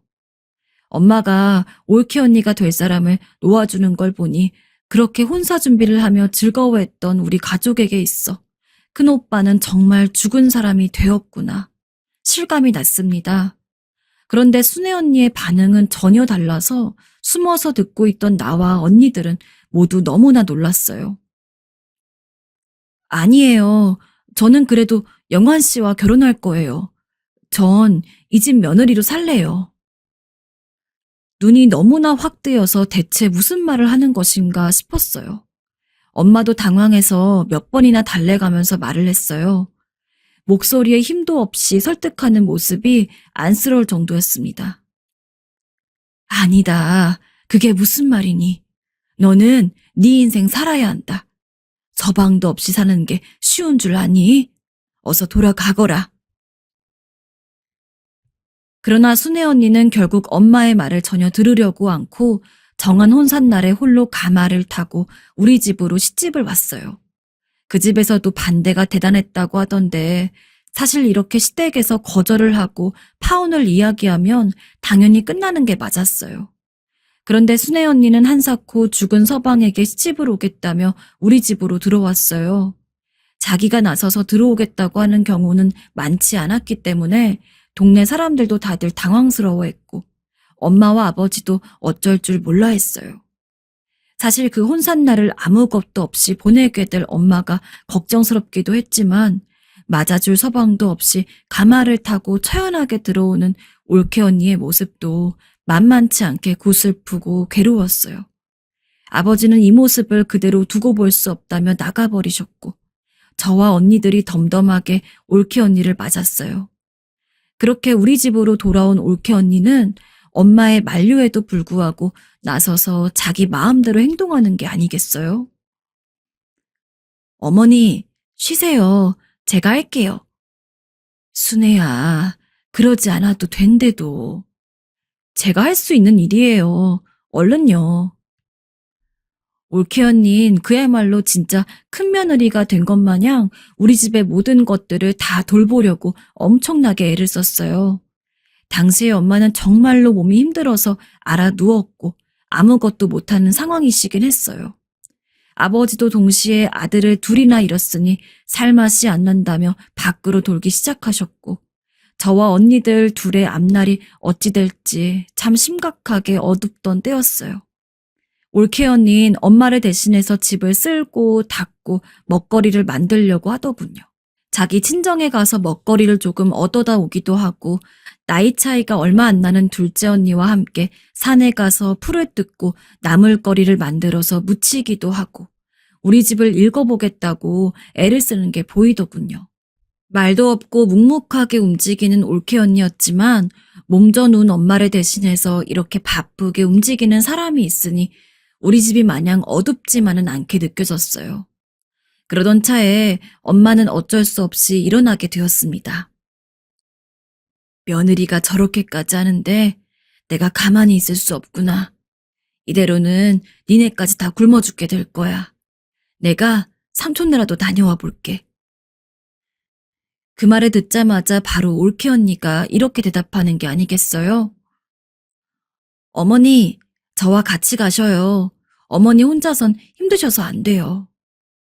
결국엔 엄마는 올케 언니와 함께 몇 시간을 걸어 삼촌 댁에 도착했고 아주 조금의 돈을 빌려오셨어요. 쌀을 겨우 살 수 있을 수준의 돈이었지만 그것을 가지고 옥수수를 잔뜩 사다가 쪄서 역전에 나가서 팔아서 먹여 살릴 심산이셨더군요. 역전에 나가서 김이 모락모락 나는 옥수수를 팔고 그러다 남거나 다 못 팔면 갖고 와서 다시 우리에게 밥으로 먹이는 생활을 오래도록 했어요. 올케 언니는 매일 끝도 없이 엄마와 함께 나가서 옥수수를 팔고 먹거리를 조금 얻어오고 그런 식으로 우리를 먹여 살렸습니다. 처음에는 이런 상황이 부담스럽다던 엄마도 큰언니 못지않게 힘이 돼주는 올케 언니를 보면서 마음을 다잡으신 것 같더라고요. 한편으론 당시 저도 많이 어렸다지만 올케 언니가 너무 불쌍했어요. 결혼을 했는데 서방이 없다니. 동네 사람들도 수군거렸고요. 저는 결국 참지 못하고 올케 언니에게 묻게 되었어요. 언니야는 우리 오빠 얼굴도 잘 모르잖아요. 그런데도 왜 우리 집에 있는 거예요? 그러면 올케 언니는 뭔가 슬픈 듯한 표정으로 답하더군요. 아가씨, 나는 오빠랑 꼭 결혼하고 싶었어요. 이 집에 있는 것만으로도 좋아요. 들어보니 올케 언니는 예전부터 우리 오빠를 좋아했던 모양이었어요. 당시 우리 오빠는 언니를 잘 몰랐고 아마 살아서 혼사를 치렀다면 그날 처음 얼굴을 보는 것이었을 거라고 하더군요. 올케 언니는 친구네 놀러 갔다가 그 집에 같이 놀러와 있던 우리 오빠를 보고 좋아하게 되었다는 거예요. 결혼하면 꼭 저 사람이랑 하고 싶다고 생각했었어요. 그런데 이렇게 얘기가 되어서 얼마나 기뻤는지, 얼마나 꿈을 꾸는 것 같았는지 몰라요. 더 이상 말을 꺼내면 언니도 너무 괴로울 것 같아서 더 물을 수가 없었어요. 하지만 나는 마음 한편으로 기쁘고 고마운 마음이 있었어요. 가엾게도 우리 오빠는 언니를 몰랐다지만 올케 언니는 우리 오빠를 알고 있었구나. 우리 오빠를 알아봐주고 먼저 저렇게 사랑해 주었구나 싶어서 너무나 고마웠어요. 그렇게 일찍 가지 않고 올케 언니랑 천년 만년 살았더라면 얼마나 좋았을까요? 이제서 언니가 왜 우리 오빠도 없는 집에 와서 이렇게 지극정성으로 엄마에게 잘하고 같이 어렵고 가난하게 살면서 힘든 생활들을 계속하는지 알겠더군요. 불도 잘 안 떼져서 매번 차갑게 식는 방에서 올케 언닌 이불을 몇 겹씩 깔고 어디서 또 구해온 천들을 대서 우리 엄마가 편히 누울 수 있도록 늘 잠자리를 만들어 주었어요. 아랫목은 늘 엄마 자리로 해주고 나와 언니들이 다 잠든 것을 확인해야 그새 잠에 들었어요. 어느새 정말 가족의 일부처럼 그렇게 지내게 되었고 틈틈이 나의 공부까지 봐주면서 올케 언니의 하루는 너무나 바쁘게 흘러갔어요. 아침이면 그 누구보다 일찍 일어나서 집을 닦고 또 치우고 있는 먹거리로 아침을 차려서 엄마 앞에 놓아드리고 나와 언니들도 말끔하게 챙겨주곤 했어요.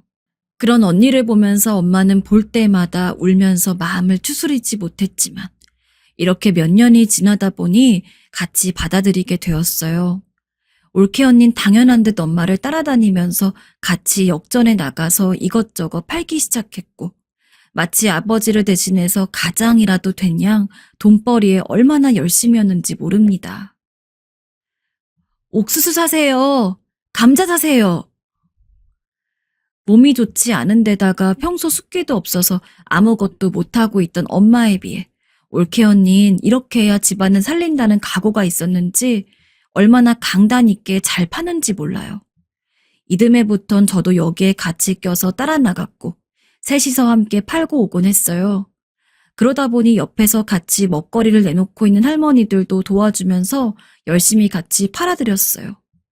가끔 역전 앞에서 아름드리 나무 껍데기를 벗긴다고 하면 다 같이 달려들어서 벗겨내는 등 올케 언니와 얼마나 함께 붙어 다니면서 시간을 보냈는지 모릅니다. 그렇게 어느덧 3년이 되려는 차에 아버진 여전히 돌아오지 않고 우리의 삶은 힘들었던 때에 엄마는 올케 언니를 다시 앉혀놓았어요. 순애야, 이제 나가거라. 다른 남자 만나서 시집 가거라. 이 말을 듣는데 건너방에서 얼마나 떨리고 무섭던지 저 말을 올케 언니가 받아들일까봐 겁이 났어요. 잘 지내고 있는데 왜 엄마는 또 올케 언니를 쫓아보내려 하는지 이해가 되지 않았어요. 올케 언니 역시 바로 받아치며 말하더군요. 어머니, 왜요? 전 어머니 곁에 있고 싶어요. 하지만 엄마는 전에 없이 단호하게 야단치듯 말했어요. 너는 아직 젊어. 과부로 살게 할 수 없다. 내일 당장 짐 싸서 나가거라. 그 말을 하는 엄마의 목소리는 매서웠으나 엄마의 말에 정말 올케 언니가 다음날 짐을 싸서 떠나고 난 뒤 며칠간 무척이나 괴로워하셨어요.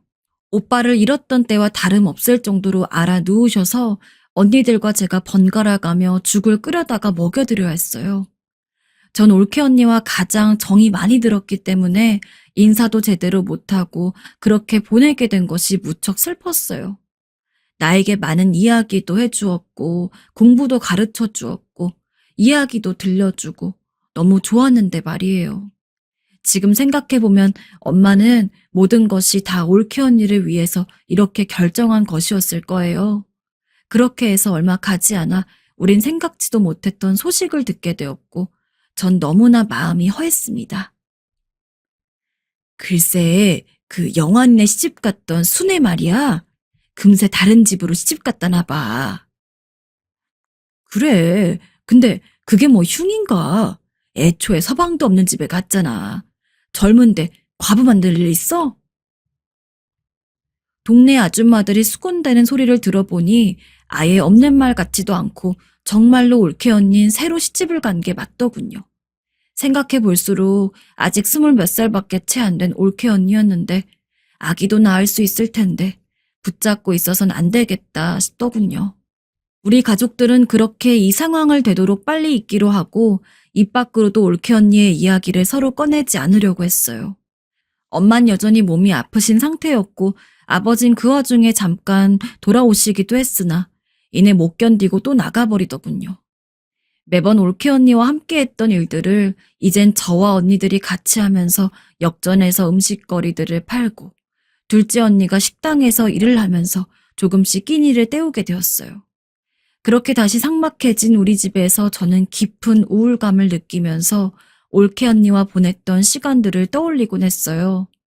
저와 터울이 훌쩍 나서 기억이 많지 않은 큰오빠보다 어쩌면 올케 언니와 붙어서 지냈던 그 3년 정도의 시간이 왜 그렇게 좋았던 것일까요? 그런데 이후로 도통 믿을 수 없는 일들이 펼쳐지게 되었습니다. 거의 1년 가까이 발길을 끊었던 올케 언니가 다시 우리 집에 발해들이게 된 것이었어요. 아니, 순애야, 네가 여기 웬일이야? 다신 오지 말라고 했잖니? 엄마는 몹시 놀라서 자리에서 일어나셨지만 그래도 왠지 모르게 반가운 기색이 역력했어요. 올케 언니 옆에는 웬 남자분이 있고 올케 언니의 배는 크게 불러 있었어요. 딱 봐도 임신을 했다는 것을 알 수 있었지만 뒤이어 하는 올케 언니의 말은 왜 이렇게 가슴이 벅찼을까요? 어머니, 저 이 사람이랑 결혼했어요. 아기도 가졌어요. 그래서 인사드리러 왔어요. 다른 집에 시집 가서도 우리 엄마에게 여전히 며느리 노릇을 하겠다며 새신랑을 데리고 인사까지 하러 온 곳이었어요. 올케 언니와 결혼한 남편분은 그런 내용을 다 알면서도 이해해 주었고 이후로도 계속해서 우리 집에 찾아왔어요. 아기가 태어나고서도 우리 엄마에게 찾아와서 안겨주었고 올 때마다 쌀과 반찬거리들을 갖고 와서 마루에 한 상 펼쳐놓고 가곤 했습니다. 갓난쟁이를 데리고 와서 우리 엄마에게 안겨주었을 때의 엄마의 표정을 잊을 수가 없어요. 우리 집은 남자씨가 다 끊겨서 이제 아기를 볼 일이 없는데 순애 네가 아기를 이렇게 보여주는구나.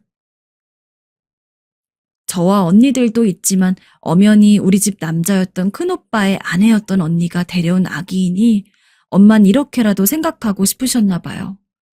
너무나 고맙게도 올케 언님 매달 한 번씩 꼭 우리 집을 자기네 친정집인 양 들려주었고 아기가 자라는 것도 보여주고 늘 먹거리를 양손에 무겁도록 들고 왔어요.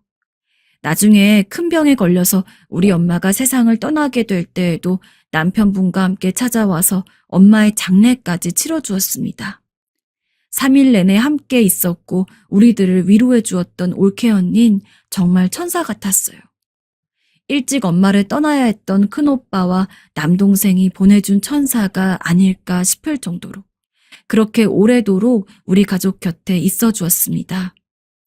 오빠만 죽지 않았더라면 진짜 올케 언니를 우리 가족으로 데리고 있으면서 사이좋게 지낼 수 있었을 텐데 이런 아쉬움이 컸지만 그런 마음을 알기라도 하는 듯 매번 빠지지 않고 모든 경조사를 챙겨주고 며느리 노릇을 야무지게 해냈던 올케 언니.